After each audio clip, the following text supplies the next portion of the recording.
শিক্ষা জীবনের এক বাঁকে যশোরের প্রাচীন জনপদে আমার প্রথম পদার্পণ। প্রাচীন এক রহস্যময়তা যেন আষ্টে পৃষ্ঠে জড়িয়ে রেখেছে এই জনপদকে। লোকমুখে ফেরা তার খ্যাতি মূলত এক ঐতিহ্যবাহী মন্দির আর তার গা ঘেঁষে সহস্র বছর ধরে দাঁড়িয়ে থাকা সুবিশাল এক বটবৃক্ষকে ঘিরে। এই প্রাচীন জোড়া নিদর্শনের থেকে সামান্য দূরেই আকাশপানে মাথা তুলে দাঁড়িয়ে 3 তলা বিশিষ্ট এক মাঝারি মাদ্রাসা, আর সেখানেই আমার নিয়তেই টেনে নিয়ে এসেছিল আমাকে।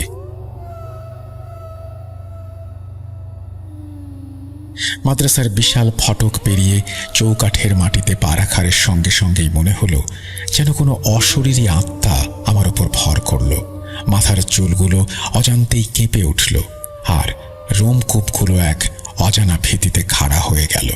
ঠিক সেই মুহূর্তে এক বিকট কর্কশ অট্টহাসি তীক্ষ্ণ তীরের মতো এসে বিদ্ধ করল আমার কর্ণকুহর, যা শুনে মনে হয়েছিল আমার বুকের ভেতরের কলিজাটি ছিটকে বেরিয়ে আসবে। চমকে পেছন ফিরে তাকাতেই দেখি মাদ্রাসার সর্বজন শ্রদ্ধেয় বড় হুজুরি সেই পৈশাচিক হাসি হাসতে হাসতে আমার দিকে এগিয়ে আসছেন। সে হাসি কোনো পরিচিত মানবীয় হাসির প্রতিধ্বনি নয়, বরং যেন অশরীরী কোনো অতৃপ্ত আত্মার সীমাহীন উল্লাস। আমার নিকটে এসে তিনি অদ্ভুতভাবে এক দৃষ্টিতে আমাকে আপাদ মস্তক নিরীক্ষণ করলেন। তারপর তার কণ্ঠ থেকে বেরিয়ে এলো হিমশীতল এক ঘোষণা। তিনি বিড়বিড় করে বললেন, এই কিশোরের চোখে আমি ভিন্ন কিছু দেখেছি। ঠিক এটাই আমি চাই। একে দিয়েই আমার নতুন খেলা আমি শুরু করব। এর কচি শরীরটা আমি ছিনিয়ে নেব, ওর প্রতিটি শিরায় আমি বিষ ঢেলে দেব। কথাগুলো শেষ না হতেই তার সবল আঙুলগুলো হিংস্র শকুনের মতো ছোঁ মেরে আমার মাথার চুল সজোরে মুঠি করে ধরল। আমি প্রায় হুমড়ি খেয়ে পড়ে যাচ্ছিলাম, অসহায় এক তৃণখণ্ডের মতো। কিন্তু সেই চরম মুহূর্তে আমার অবচেতন মন যেন খুঁজে নিল মুক্তির দিশা। আমার মুখ থেকে স্বতঃস্ফূর্তভাবে বেরিয়ে এলো পবিত্র কোরআনের বাণী, আউযু বিল্লাহি মিনাশ শাইতানির রাজিম। আশ্চর্যজনকভাবে আমার তিলাওয়াতের প্রতিটি ধ্বনি যেন অদৃশ্য তপ্ত শলাকার মতো আঘাত হানল বড় হুজুরের শরীরে। তিনি কয়েক পা পিছিয়ে থমকে দাঁড়ালেন। তার মুখে ফুটে উঠল তীব্র যন্ত্রণার জমাট বাঁধা ঘৃণার এক বিভৎস ছবি। তার রক্তাভ চোখ দুটো যেন জ্বলন্ত অঙ্গারের মতো দপদপ করতে লাগল। তিনি গর্জে উঠলেন, কিসের মন্ত্র পড়ছিস কে? বন্ধ কর তোর এই বিরক্তিকর মন্ত্রপাঠ। তাঁর কষ বেয়ে গড়িয়ে পড়ছিল লালা। বিকট এক জান্তব চিৎকার করে উঠলেন তিনি। সেই চিৎকারে মাদ্রাসার নিস্তব্ধতা খান খান হয়ে গেল। উপস্থিত কয়েকজন সাহসী শিক্ষক ও ছাত্ররা মুহূর্তের মধ্যে হতবিহ্বলতা কাটিয়ে অসীম সাহসিকতায় তাকে জাপটে ধরে মাদ্রাসার ভেতরে একটি কক্ষে টেনে হিঁচড়ে নিয়ে গেলেন এবং কোনো মতে দরজাটা ভেতর থেকে বন্ধ করে দিলেন। কিন্তু বন্ধ দরজার ওপাশ থেকেও ভেসে আসছিল হুজুরের প্রচণ্ড ধস্তাধস্তি, আস্ফালন, আর তার মুখ থেকে নির্গত অনর্গল বিভৎস গালিগালাজ, হুমকি ও পৈশাচিক গর্জন। সেই থেকে বড় হুজুরের ঘর যেন পরিণত হলো এক জীবন্ত বিভীষিকায়। সেখান থেকে ভেসে আসত নানা অদ্ভুত লোমহর্ষক শব্দ, কখনো কোনো বন্দি আত্মার করুণ কান্নার সুর, যা শুনলে বুকের ভেতরটা মোচড় দিয়ে উঠত। মনে হতো কেউ বুঝি মুক্তির জন্য আকুল হয়ে ছটফট করছে। কখনো বা হিংস্র প্রাণীদের ক্রুদ্ধ গর্জন, যা রাতের নিস্তব্ধতাকে চিরে খান খান করে দিত। আবার কখনো গভীর রাতে ভেসে আসত দুর্বোধ্য ভাষায় মন্ত্রপাঠের ধ্বনি।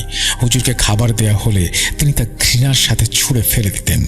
দানবীয় এক উল্লাসে খাবারের বদলে তাজা রক্তপানের ইচ্ছা প্রকাশ করতেন। তার হাতের আঙুলগুলো শিকারী পাখির মতো বেঁকে গিয়েছিল। মনে হচ্ছিল তিনি ধীরে ধীরে মানুষ থেকে রূপান্তরিত হচ্ছেন এক ভয়াল শয়তানে। মাদ্রাসার বিজ্ঞ শিক্ষকেরা সকলেই দিশেহারা, কিংকর্তব্য বিমূঢ় হয়ে পড়লেন। অবশেষে এই নারকীয় পরিস্থিতি থেকে পরিত্রাণের আশায় সুদূর লালমনিরহাট থেকে প্যারানর্মাল বিষয়ে অত্যন্ত অভিজ্ঞ এবং আধ্যাত্মিকভাবে শক্তিশালী একজন প্রাজ্ঞ আলেম শায়েখ জাকারিয়া সাহেবকে আমন্ত্রণ জানানো হলো। শায়েখ জাকারিয়া সাহেব তার সমস্ত আধ্যাত্মিক প্রস্তুতি নিয়ে বড় হুজুরের কক্ষে প্রবেশ করতেই বড় হুজুরের দেহে আসর করা সত্তাটি কঠিন কর্কশ সুরে বলে উঠল, তুই এসেছিস জাকারিয়া, এবারে তোর মতো অবাধ্যটাকেও আমি ক্ষমা করে দিলাম। এখন যা, মনে রাখিস পরের বার যদি এদিকে পা বাড়াস তোর প্রতিটি অঙ্গ আমি ছিন্ন ভিন্ন করে তোর আত্মাকে নরকের আগুনে নিক্ষেপ করব।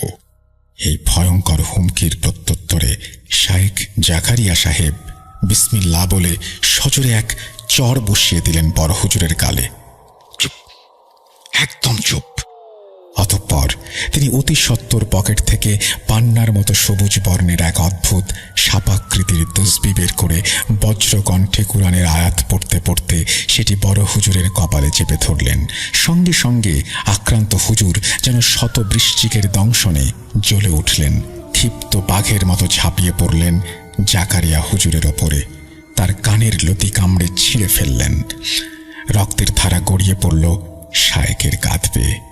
উপায়ন্তর না দেখে যন্ত্রণায় কাতর আহত জাকারিয়া সাহেব ভগ্ন মনোরথে সেখান থেকে প্রস্থান করতে বাধ্য হলেন। কয়েকদিন পর পিতার অসমাপ্ত কাজ সম্পূর্ণ করতে এলেন শায়েখ জাকারিয়ার সুযোগ্য পুত্র ইউসুফ। বড় হুজুরের অবস্থা পর্যবেক্ষণ করে তিনি দৃঢ় প্রত্যয়ের সঙ্গে বললেন, এর চিকিৎসা আমার কাছে আছে।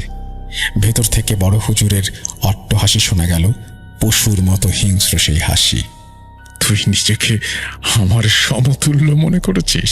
হায় হায় হায় হায়, আমায় স্বীকার কর। এই কথা বলেই সেই অশরীরী আত্মাকে প্রভাবিত করে হুজুর এক প্রচণ্ড ধাক্কা ইউসুফকে ঘরের শক্ত মেঝেতে আছড়ে ফেললেন। ইউসুফের মাথাটা ফেটে রক্তে ভেসে গেল চারপাশ। লুটিয়ে পড়া ইউসুফকে দুহাত দিয়ে ধরে প্রচণ্ড চাপে তার পাঁজরের হাড় ভেঙে গুঁড়িয়ে দিল। ইউসুফের শরীরটা তখন ধরফর করছিল, কিন্তু মুহূর্তেই সব নিস্তেজ হয়ে গেল। তার তরুণ প্রাণটি চোখের পলকে নিভে গেল।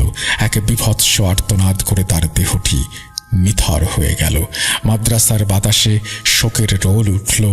অন্যান্য এলাকার বিখ্যাত আলেম ও ওলামারা মরিয়া হয়ে উঠলেন। দূর দূরান্ত থেকে এলেন ঝাড়ফুঁককারী এবং আধ্যাত্মিক ক্ষমতার অধিকারী সব চিকিৎসক, কিন্তু কেউই এই ভয়ানক শক্তিশালী আসরের কোনো কুল কিনারা করতে পারলেন না। তাবিজ কবজ, পানি পড়া, ঝাড়ফুঁক সবকিছুই ব্যর্থ হয়ে গেল। যেন এক অজেয় অদৃশ্য শক্তির বিরুদ্ধে এক অসম লড়াই। এইসব ভয়ঙ্কর শ্বাসরুদ্ধকর ঘটনা আর সহ্য করতে না পেরে আমি মাদ্রাসার প্রবীণ হাফেজ সাহেবের শরণাপন্ন হলাম। তার কাছে বড় হুজুরের এই মর্মান্তিক অবস্থার পেছনের বিস্তারিত কারণ জানতে চাইলাম। তার চোখ মুখে বিষণ্ণতার ছাপ, কণ্ঠস্বর ধরে আসছিল। তিনি ধীরে ধীরে বলতে শুরু করলেন, তুমি মাদ্রাসায় আসার পথে নিশ্চয়ই পথের ধারে সুবিশাল প্রাচীন এক বটগাছ দেখেছ।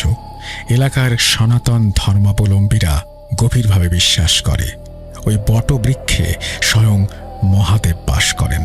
শুধু তাই নয়, অনেক মুসলমান ওই গাছটিকে অলৌকিক শক্তিসম্পন্ন জাগ্রত পীরের আস্তানা মনে করত। কারণ জনশ্রুতি আছে, গাছটিকে যে কোনো ভোগ দিলে বা মানত করলে সে তৎক্ষণাৎ অলৌকিকভাবে তা গ্রহণ করত। এমনকি এলাকার অনেক মেয়েরাও গাছটিকে সন্তুষ্ট করতে ভক্তি ভরে নৃত্য পরিবেশন করত। যার নাচ সেই বৃক্ষবাসী সত্তার পছন্দ হতো, তার কপালে অলৌকিকভাবে রক্তের মাধ্যমে একটি টিপ এঁকে দেয়া হতো, যা সৌভাগ্যের প্রতীক হিসেবে বিবেচিত হতো। আর যার নাচ পছন্দ হতো না, তাকে দিতে হতো চরম মূল্য। নিজের হাত কেটে 10 ফোঁটা রক্ত সেই বৃক্ষতলে নিবেদন করতে হতো। যার উপরে বৃক্ষবাসী সত্তা সন্তুষ্ট হতো তাকে এলাকায় অত্যন্ত সম্মানীয় এবং গুরুত্বপূর্ণ ব্যক্তি হিসেবে গণ্য করা হতো।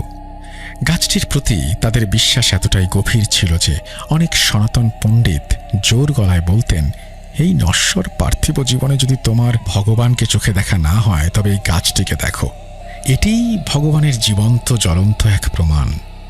তারা তাদের বিশ্বাসের দৃঢ়তা প্রমাণ করতে আরও বলতো, দুনিয়ায় কোনো মানবীয় এবং দানবীয় শক্তি একসাথে মিললেও ওই গাছটিকে বিন্দু পরিমাণ কিছু করতে পারবে না, কোনো ক্ষতি করতে পারবে না। গাছটি কাটা তো দূরের কথা, অতীতে নাকি কিছু অতি উৎসাহী লোক ওই গাছ কাটার চেষ্টা করেছিল। তারা গাছটিতে প্রথম কোপ বসাতেই সেখান থেকে ঝরঝর করে তাজা রক্ত বেরোতে শুরু করে, আর এক অদৃশ্য কণ্ঠস্বর তাদের সতর্ক করে দেয়। কিন্তু সেই সতর্কতা উপেক্ষা করার স্পর্ধ দেখায় অনেকেই। সঙ্গে সঙ্গে একসাথে 6 জন মানুষ মর্মান্তিকভাবে মৃত্যুকে আলিঙ্গন করে। এই ঘটনায় মুসলমানরা খুবই বিভ্রান্ত ও শঙ্কিত হয়। তারা এটিকে সাধারণ জিনভূতের উপদ্রব বলে মানতে পারছিল না, কারণ দিনের আলোতেও গাছটির প্রভাব এত প্রবল ছিল। কিভাবে এই সত্তা মানুষের সঙ্গে স্পষ্ট ভাষায় কথা বলে এবং অন্যান্য অলৌকিক কর্মকাণ্ড প্রদর্শন করে। আমাদের বড় হুজুর মুফতি হাবিবুল্লাহ সাহেব, হাফেজ সাহেব বলতে লাগলেন, তার কণ্ঠে শ্রদ্ধা ও বিষাদের মিশ্রণ। একজন অত্যন্ত শ্রদ্ধেয়, প্রজ্ঞাবান এবং প্রবীণ আলেম। তিনি এই মাদ্রাসার শুধু প্রধানই নন, তার ধর্মচিন্তা, আধ্যাত্মিক জ্ঞান এবং প্যারানর্মাল শক্তির জন্য তিনি গোটা অঞ্চলে সুপরিচিত। তিনি তার গভীর জ্ঞান ও বিশ্বাস থেকে দৃঢ়ভাবে মনে করতেন ওই বটগাছের ঘটনাটি সাধারণ কোনো অলৌকিক ঘটনা নয়, বরং কোনো এক শক্তিশালী কাফের জিনের কারসাজি এটি, যে কিনা নিজেকে দেবতা প্রতিপন্ন করে মানুষকে, অর্থাৎ সাধারণ মানুষকে শিরকের পথে টানছে। তাই তিনি মনে মনে প্রতিজ্ঞা করেন যে মানুষের ঈমান রক্ষার স্বার্থে যে কোনো মূল্যে ওই গাছটিকে তিনি সমূলে নির্মূল করে ছাড়বেন। এই বিষয়ে তিনি যখন এলাকার পণ্ডিত বিজ্ঞজনদের সাথে কথা বললেন, তারা তাকে বারণ করলেন, হুজুর, কখনই এমন দুঃসাহস দেখাতে যাবেন না। যদি যান তবে আপনি সহ আপনার ওই সাধের মাদ্রাসা আর আপনার পরিবার সকলেই ধ্বংস হয়ে যাবে। এটি মহাদেবের আবাসস্থল, এর রোশানলে পড়লে হার রক্ষা নেই। কিন্তু কে শোনে কার কথা? বড় হুজুর তার সিদ্ধান্তে অটল, পর্বতের ন্যায় অবিচল। সেই অভিশপ্ত দিন হাফেজ সাহেবের স্বরটা যেন আরো ভারী হয়ে এলো। বড় হুজুর তার কয়েকজন বিশ্বস্ত ছাত্র নিয়ে সেই বটগাছের তলায় গেলেন। তিনি গাছটিতে প্রথম কোপ মারতেই অবিশ্বাস্যভাবে কাটা জায়গা থেকে টপ টপ করে ফোয়ারার মতো রক্ত বেরোতে শুরু করলো। সেই রক্ত ছিটকে এসে সরাসরি পড়ল বড় হুজুরের মুখে, চোখে এবং তার সাদা শুভ্র দাড়িতে। সাথে সাথেই বড় হুজুর টলতে টলতে মাটিতে বসে পড়লেন। তার পুরো শরীর থরথর করে কাঁপছিল, যেন তাকে কোনো এক অদৃশ্য কিছু বৈদ্যুতিক শক দিচ্ছে। তার মুখ থেকে গোঙানির মতো চাপা আর্তনাদ বেরিয়ে আসছিল। মনে হচ্ছিল যেন তিনি শ্বাস নিতে পারছেন না, তার বুকের ভেতরটা কেউ নিষ্পেষণ করছে। হঠাৎ সেই কাটা গাছ থেকে এক কর্কশ বজ্র নিনাদি এবং বিকট শব্দ ভেসে আসলো। কে তুই? আমি রুদ্রদেব। তুই আমার অপমাননা করেছিস। মহাকালের অধিপতি আমি। তোর এই অধ্যত্ত আমি চূর্ণ বিচূর্ণ করে দেব। সেই ভয়ঙ্কর ঘটনার পর থেকেই মাদ্রাসায় যেন অশরীরী শক্তির অবাধ আনাগোনা শুরু হলো। একের পর এক বিপজ্জনক রক্তহিম করা ঘটনা ঘটতে লাগলো, যা মাদ্রাসার শান্ত পরিবেশকে নরকে পরিণত করল। মাদ্রাসার বড় হুজুরের একমাত্র আদরের মেয়েটি সেদিন রাতেই মারা গেল।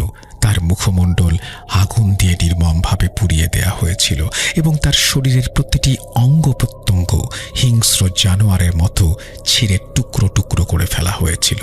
প্রায় প্রতি রাতেই মাদ্রাসার জানালার কাঁচগুলো কোনো এক অজ্ঞাত কারণে বিকট শব্দে চূর্ণ বিচূর্ণ হয়ে যেত, যেন অদৃশ্য কোনো শক্তি বাইরে থেকে অবিরত আঘাত করত।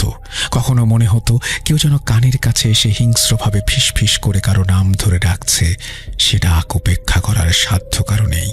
কারো কারো শরীর তখন তাৎক্ষণিকভাবে অসাড় হয়ে যেত এবং তারা অজ্ঞান হয়ে পড়ত ঘন্টার পর ঘন্টার জন্য। মাঝে মাঝে অনেকের মুখে ফেনা দেখা যেত। রাতের বেলা ছাত্ররা ভয়ে চিৎকার করে ঘুম থেকে জেগে উঠত এবং তাদের চোখ থেকে অবিরত জলের ধারা নেমে আসত। তাদের মধ্যে দু একজন অস্পষ্টভাবে তাদের বিছানার পাশে দীর্ঘ কালো অবয়ব দাঁড়িয়ে থাকতে দেখত, যার দুটো চোখ অন্ধকারে জ্বলন্ত, আর তাদের শরীরে প্রচণ্ড তাপ তারা অনুভব করত। মাদ্রাসার রান্নাঘরের খাবারে অদ্ভুতভাবে পচন ধরতে শুরু করত। ভাতে অগণিত পোকা জীবন্ত পোকামাকড়ের মতো নড়াচড়া করত, আর পানির কল থেকে দুর্গন্ধযুক্ত কালো ঘোলা পানি বের হতো, যার গন্ধে বমি আসত। শুধু তাই নয়, ছাত্র এবং শিক্ষকদের মধ্যে একটি রহস্যময় অসুস্থতা ছড়িয়ে পড়েছিল। অনেকের শরীরে অসহ্য ব্যথা, অবর্ণনীয় জ্বর এবং ত্বকে কালো কালো ছোপ দেখা যেতে শুরু করলো। তাদের শরীর যেন ভেতর থেকে শুকিয়ে যাচ্ছিল, চোখ গর্তে ঢুকে যাচ্ছিল, আর মনে হচ্ছিল তারা যেন জীবন্ত কঙ্কালে পরিণত হচ্ছে। মাদ্রাসার পরিবেশ এতটাই বিষাক্ত হয়ে উঠেছিল যে চারিদিকে শুধু ভয়, আতঙ্ক আর অশরীরী শক্তির আগ্রাসন। হাফেজ সাহেবের কাছ থেকে পূর্ণাঙ্গ ইতিবৃত্ত জানার পর আমি আর স্থির থাকতে পারলাম না। আমার ভেতরের সহজাত প্রবৃত্তি আমাকে তাড়িত করেছিল। আমি একা একাই নিজের মতো করে এই রহস্যের গভীরে প্রবেশ করার সিদ্ধান্ত নিলাম। এক গভীর রাতে যখন সমগ্র চরাচর নিদ্রার কোলে অচেতন, আমি সন্তর্পণে বেরিয়ে পড়লাম সেই অদ্ভুত অভিশপ্ত বটগাছটির উদ্দেশ্যে। প্রতিবার এই গাছটির কাছাকাছি যেতেই আমার মাথার চুল কেঁপে উঠছিল। এ যেন এক আসন্ন ভয়াবহ বিপদের সতর্কবার্তা। গাছের কাছাকাছি যেতেই বাতাসের মধ্যে সেই পচা মিশমিশে রক্তের গন্ধটা আরো তীব্র, আরো অসহনীয় হয়ে উঠছিল। আমি চোখ বন্ধ করে আমার সমস্ত মনোযোগ কেন্দ্রীভূত করে গাছের রহস্য ভেদ করার চেষ্টা করলাম। যা জানতে পারলাম, আমার রক্ত জমিয়ে দেওয়ার জন্য তা যথেষ্ট ছিল। এই গাছ শুধু প্রাচীন নয়, এটি অতি প্রাচীন। এর শিকড় যেন অজগরের মতো মাটির গভীরে বহুদূর পর্যন্ত বিস্তৃত এক বিশাল জাল বিস্তার করে রেখেছে, এবং এটি আসলেই রৌদ্রদেব নামের এক অতি শক্তিশালী প্রাচীন শক্তির অন্যতম প্রধান উৎস। বহু বছর ধরে অগণিত নরবলি এবং রক্তপাতের মাধ্যমে রৌদ্রদেব তার শক্তি সঞ্চয় করেছে, নিজেকে অপ্রতিরোধ করে গড়ে তুলেছে। আমি আমার মানুষ চক্ষে অতীতে ঘটে যাওয়া কিছু বিভৎস ঘটনার অস্পষ্ট ছায়াচিত্র দেখতে পেলাম। বলিদান, উন্মত্ত নৃত্য, তাজা রক্তের স্রোত। কিন্তু রৌদ্রদেবের দুর্বলতা সম্পর্কে কিছুই আঁচ করতে না পেরে আমি মারিদ জিনকে স্মরণ করলাম। তিনি আমার আহ্বানে প্রকট হতেই আমি তাকে সসম্ভ্রমে জিজ্ঞেস করলাম, এই রৌদ্রদেব সম্পর্কে আপনি যা যা জানেন, অনুগ্রহ করে তা আমাকে সবিস্তারে বলুন। তিনি গম্ভীর মুখে বললেন, রৌদ্রদেব হল শক্তিশালী ইফরিত জিনের বংশের এক অগ্রজ সদস্য। তার বড় ভাই বললেও ভুল হবে না। সে এতটাই ক্ষমতাধর এবং অহংকারী যে নিজেকে দেবতা বা প্রভু বলে দাবি করে। এই এলাকার সকল জিনেরা তাকে ভক্তি ভরে পূজা করে, এবং মানুষেরাও মন্দিরে তাদের আরাধ্য দেবতার পূজা করার আগে এই গাছটিকে পূজা করে তবেই মন্দিরে প্রবেশ করে। দুঃখের বিষয়, আমার সুবিশাল গ্রন্থাগারেও এমন কোনো গ্রন্থ নেই যেখানে তার দুর্বলতা সম্পর্কে কোনো সুস্পষ্ট তথ্য পাওয়া যেতে পারে। মারিদ জিন বিদায় নিতেই আমার সমগ্র শরীর এক অজানা আতঙ্কে কেঁপে উঠল। তাকিয়ে দেখি বটগাছটির প্রতিটি ডালপালা থেকে যেন শত শত অগ্নিদগ্ধ রক্ত লাল চোখ ভয়ঙ্কর প্রতিহিংসা পরায়ণ দৃষ্টিতে আমার দিকে তাকিয়ে আছে। আমি দ্রুত চোখ বন্ধ করে আমার পরম প্রিয় আত্মরক্ষার অব্যর্থ কবচ সূরা ইখলাস পড়তে শুরু করলাম। তখন সেই অসংখ্য অগ্নিদগ্ধ চোখগুলো সম্মিলিতভাবে কর্কশ স্বরে একসাথে আমাকে তিরস্কার করে উঠল। রৌদ্রদেব সহ তার সমস্ত দলবল আসলে এই সূরাটিকে ভয় পায়। এটি শুধু তিলাওয়াতের জন্য একটি সাধারণ সূরা নয়, এর পেছনে যে অসীম আধ্যাত্মিক শক্তি নিহিত আছে তা এই সকল অপশক্তির জন্য অত্যন্ত ভীতিকর এবং ধ্বংসাত্মক। এই মূল্যবান তথ্যটা জানার সঙ্গে সঙ্গেই আমার মনের গভীরে আশার এক ক্ষীণ আলো জ্বলে উঠল। কিন্তু কিভাবে এই জ্ঞান আমি বাস্তবে কাজে লাগাবো? সূরা ইখলাসের মুয়াক্কিলের সাহায্য পাওয়া তো মুখের কথা নয়। মুয়াক্কিল হলেন সেই ফেরেশতা যিনি মহান আল্লাহর আদেশে এই বিশেষ সূরার রক্ষণাবেক্ষণ ও কার্যকারিতার দায়িত্বে নিয়োজিত। তাকে আহ্বান করা কি আমার মতো কিশোরের পক্ষে সম্ভব? এই প্রশ্ন আমাকে আরো বেশি চিন্তিত করে তুলেছিল। একদিন গভীর রাতে আমি যখন ঘরে অত্যন্ত মনোযোগের সাথে বসে সূরা ইখলাস তেলাওয়াত করছিলাম, হঠাৎ আমার ঘরের জানালাটা বাইরের কোনো অদৃশ্য শক্তির প্রচণ্ড ধাক্কায় সজোরে খুলে গেল।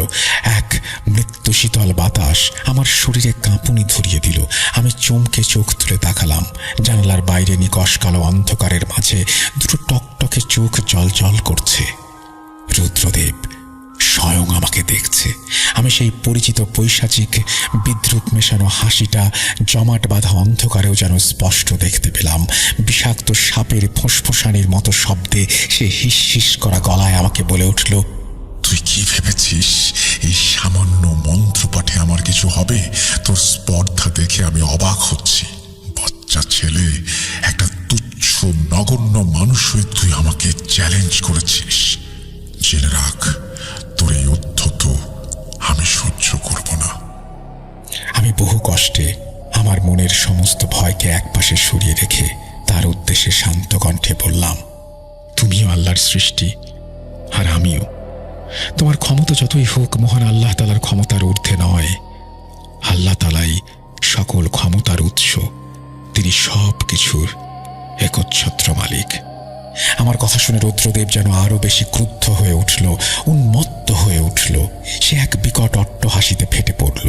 সে গর্জে উঠল এবং আমাকে তিরস্কার করতে শুরু করলো। আমি স্পষ্ট বুঝতে পারলাম রুদ্রদেব আমাকে ছাড়বে না। সে আমাকে তার খেলার নতুন পুতুল করেছে। এই ভয়াবহ লড়াইটা এখন শুধু বড় হুজুরকে বাঁচানোর মধ্যে সীমাবদ্ধ নেই, বরং এই লড়াই এখন মাদ্রাসার অস্তিত্ব এবং আমার নিজের জীবন এবং সর্বোপরি ঈমান রক্ষার লড়াইয়ে পরিণত হয়েছে। আমাকে অবিলম্বে কিছু একটা করতেই হবে, খুব দ্রুত। আমি এটাও বুঝতে পারছিলাম সেই শয়তান রুদ্র দেবতা আমাকে কেবল এক সামান্য কিশোর ভেবে ভুল করছে না, বরং আমার লুকানো সুপ্ত ক্ষমতা সম্পর্কেও সে আঁচ করতে পেরেছে, আর তাই সে মরিয়া হয়ে উঠেছে। আমি তখন প্রায় খাওয়া দাওয়া ভুলে গিয়ে দিনরাত পবিত্র কোরআন তেলাওয়াত করতে শুরু করলাম, বিশেষ করে সূরা ইখলাস, আরও অনেক কিছু। আমি অনুভব করতে লাগলাম ওই ঐশী আয়াতগুলো এক মনে পড়ার সময় আমার ভেতর এক ধরনের অবর্ণনীয় আধ্যাত্মিক শক্তি জন্ম নেয়। আমি যেন প্রতিটি আরবি হরফের ভেতরের নূর স্বয়ং অনুভব করতে পারছিলাম। তখনই আমি এক গভীর উপলব্ধির মাধ্যমে জানতে পারলাম, রক্তই হলো রুদ্রদেবের মূল জীবনী শক্তি। এখন বড় হুজুরের শরীর থেকে রুদ্রদেবের ভয়াল আসর কাটাতে হবে, আর তার জন্য একটি মাত্রই ভয়ঙ্কর উপায় আছে, তা হলো স্বয়ং রুদ্রদেবের শরীর থেকে নির্গত রক্ত সংগ্রহ করা। সেই রক্তের সাথে ব্যাবিলনের মাটি মিশ্রিত করে একটানা 7 দিন পর্যন্ত বড় হুজুরের হাত ধৌত করতে হবে। এরপর রুদ্রদেব শত চেষ্টা করলেও আর হুজুরের কাছে ঘেঁষতে পারবে না। যদি সে দুঃসাহস করে কাছে যাওয়ার, তাহলে তার অবস্থা হবে নিজের সাথেই যুদ্ধ করার মতো। একদিন গভীর রাতে তাহাজ্জুদের নামাজ আদায় করছিলাম। হঠাৎ অনুভব করলাম আমার চারপাশটা কেমন যেন অস্বাভাবিক ভারী হয়ে উঠেছে। বাতাসের স্বাভাবিক চাপ যেন কয়েক গুণ বেড়ে গেছে। ঘরের এক কোণে রাখা কাঁচের পানির গ্লাসটা নিজে থেকেই থরথর করে কাঁপতে শুরু করেছে, যেন ভূমিকম্প হচ্ছে।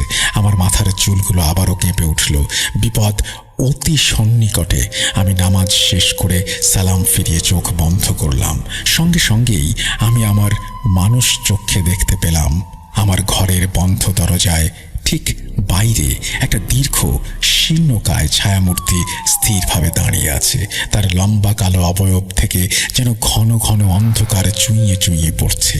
তার চোখ দুটো যেন লাল অঙ্গারের মতো। আমি বিচলিত না হয়ে স্থিরভাবে জায়নামাজে বসে রইলাম। মনে মনে আমি তখন পবিত্র সূরা ইয়াসিন পাঠ করতে শুরু করেছি, কারণ এই সূরা অশরীরী শক্তির বিনাশকারী হিসেবে পরিচিত। একই সাথে আমি আয়াতুল কুরসি পাঠ করছি।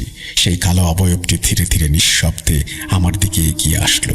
দরজার কপাট হঠাৎ খুলে গেল। একটা উত্তপ্ত গরম বাতাস ঘরের ভেতরে প্রবেশ করলো। আমার শরীরের চামড়া যেন পুড়ে যাচ্ছিল। আমি চোখ খুললাম না। আমি আমার সম্পূর্ণ মনোযোগ কেন্দ্রীভূত করলাম পবিত্র কোরআন তেলাওয়াতে। হঠাৎ সেই কুৎসিত অবয়বটি তার লম্বা হাত বাড়িয়ে আমার মাথার চুল প্রচণ্ড জোরে চেপে ধরল। আমি প্রচণ্ড যন্ত্রণায় চিৎকার করে উঠি। পকেট থেকে নীলচে কালো চুলে লুকাইয়া পড়া সবুজ তসবিহ বের করে সর্বোচ্চ গতিতে তার দিকে ছুঁড়ে মারি। সে যন্ত্রণায় পিছিয়ে অদৃশ্য হয়ে যায়, যেন একটুর জন্য তার হাতের শিকার ফসকে গেল। কিছুক্ষণ পর সব আবার আগের মতো শান্ত হয়ে যায়। আমি বিভিন্ন বিষয়ের ইসলামিক গ্রন্থ, বিশেষ করে জিন, রুহানিয়াত এবং আধ্যাত্মিক চিকিৎসা সম্পর্কিত প্রাচীন কিতাবগুলো গভীর মনোযোগ দিয়ে পড়া শুরু করলাম। লাইব্রেরির ধুলোমাখা তাক থেকেও নামিয়ে আনলাম বহু পুরনো জীর্ণ পুঁথিসমূহ এবং সেগুলোও পড়লাম।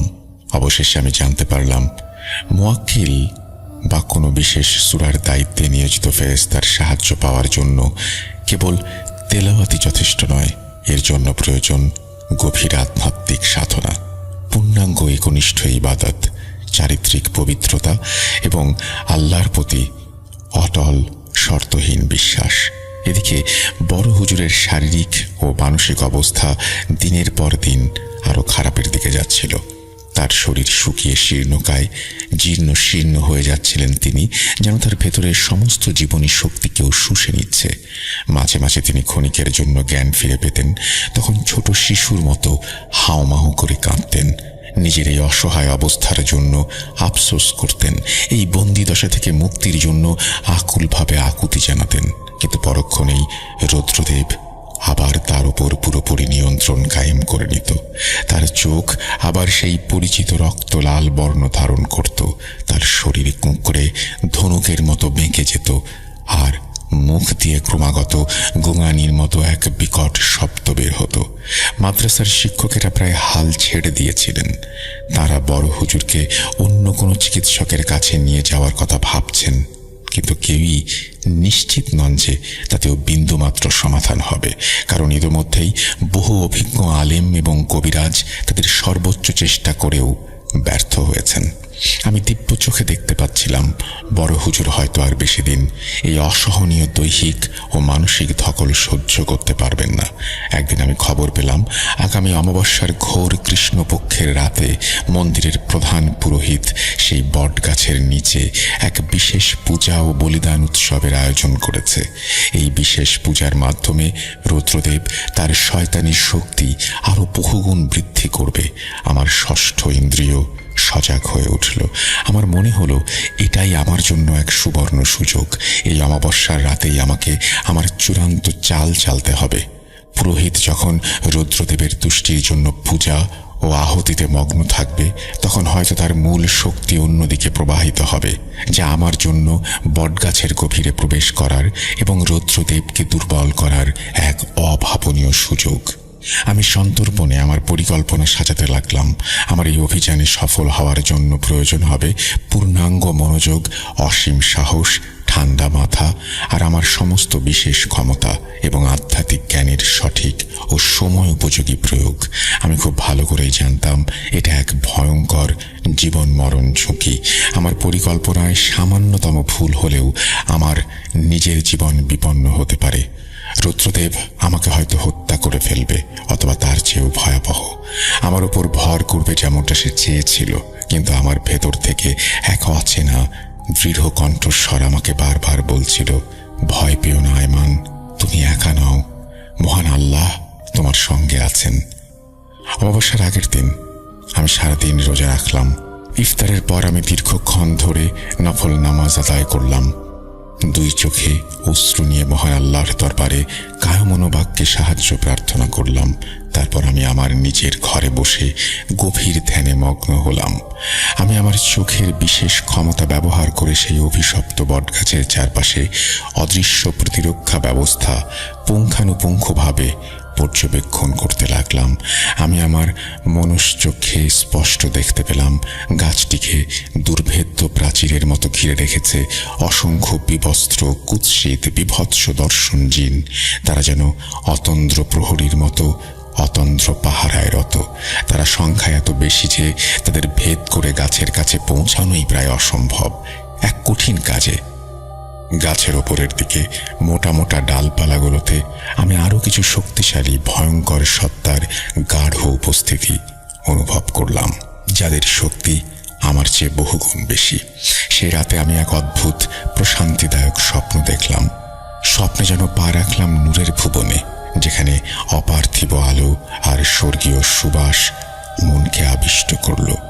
ভয় আর উদ্বেগের ঘনঘটা মুহূর্তে মিলিয়ে গেল এক জ্যোতির্ময় সত্তার স্পর্শে। সেই নূরের জ্যোতিতে আমার চোখ ধাঁধিয়ে গেল, তার স্নেহমাখা কণ্ঠ যেন অমৃত বর্ষণ করল। ভয় পেও না বৎস, সত্যের পথে অবিচল বিশ্বাস রেখো, জয় সুনিশ্চিত। আমার হৃদয় কথাগুলো গেঁথে গেল। আমি নতুন উদ্যমে দ্বিগুণ মানসিক শক্তি নিয়ে তৈরি হলাম সেই ভয়ঙ্কর রাতের জন্য। আমি মনোপ্রাণে বিশ্বাস করতাম মহান আল্লাহ আমাকে এই কঠিন পরীক্ষায় কখনোই একা ছাড়বেন না। অবশেষে এলো সেই বহু প্রতীক্ষিত অমাবস্যার রাত। নিকষ কালো আঁধারে চারিদিক স্তব্ধ, প্রকৃতি গভীর ঘুমে মগ্ন, আকাশে তারার ক্ষীণতম আলো অনুপস্থিত। ঘোর অন্ধকার, অশরীরী আত্মা যেন চারিদিকে অবাধে চলাফেরা করছে।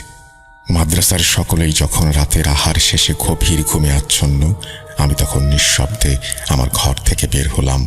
আমার পরনে ছিল মাদ্রাসার ছাত্রদের জন্য নির্ধারিত সাধারণ পায়জামা পাঞ্জাবি। আমি ধীর পায়ে এগিয়ে চললাম সেই অভিশপ্ত ছায়াময় বটগাছটির দিকে। যতই আমি বটগাছটার কাছাকাছি যাচ্ছিলাম, ততই আমার চুলের কম্পন তীব্র থেকে তীব্রতর হচ্ছিল। চারপাশের বাতাসের চাপও যেন কয়েক গুণ বেড়ে যাচ্ছিল।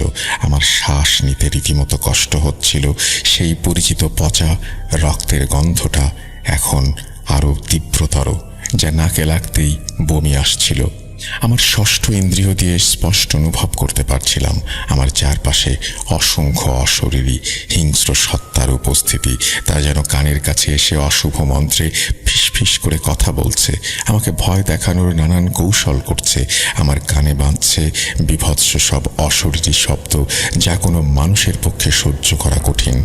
গাছটার কাছাকাছি পৌঁছাতেই অতর্কিতে আমার পথ আটকে দাঁড়ালো কয়েকজন প্রহরী জিন। তারা দেখতে অত্যন্ত কুৎসিত, বামন আকৃতির। তাদের চোখগুলো বেড়ালের চোখের মতো সবুজ আর দাঁতগুলো ধারালো।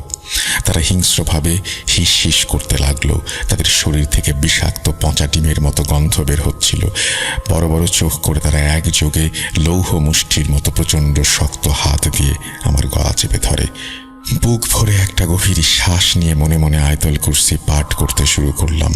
কিন্তু যখনই তেলাওয়াত করছিলাম, তখনই যেন হাতের চাপ বাড়তে শুরু করলো। উপায়ান্তর না দেখে পকেট থেকে আবার সবুজ তসবিহ বের করে সজোরে তাদের মুখে আঘাত করি।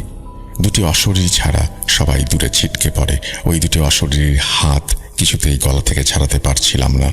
মাথা প্রচণ্ড গরম হয়ে গেল। আমি দাঁত দিয়ে ওই অশরীরীর হাত ছিঁড়ে ফেলার চেষ্টা করি। প্রচণ্ড রাগ থাকা সত্ত্বেও কেন যেন নিজেকে হিংস্র মনে হচ্ছিল। এখন পথ পুরো ফাঁকা। এই অভাবনীয় সুযোগের সদ্ব্যবহার করে এক মুহূর্ত দেরি না করে দ্রুত পায়ে আমি এগিয়ে চললাম বটগাছটার গুড়িটার দিকে। বিশাল বটগাছটার নিচে তখন পুরোদমে চলছিল সে আদিম কুসংস্কারাচ্ছন্ন ভয়ঙ্কর উৎসব।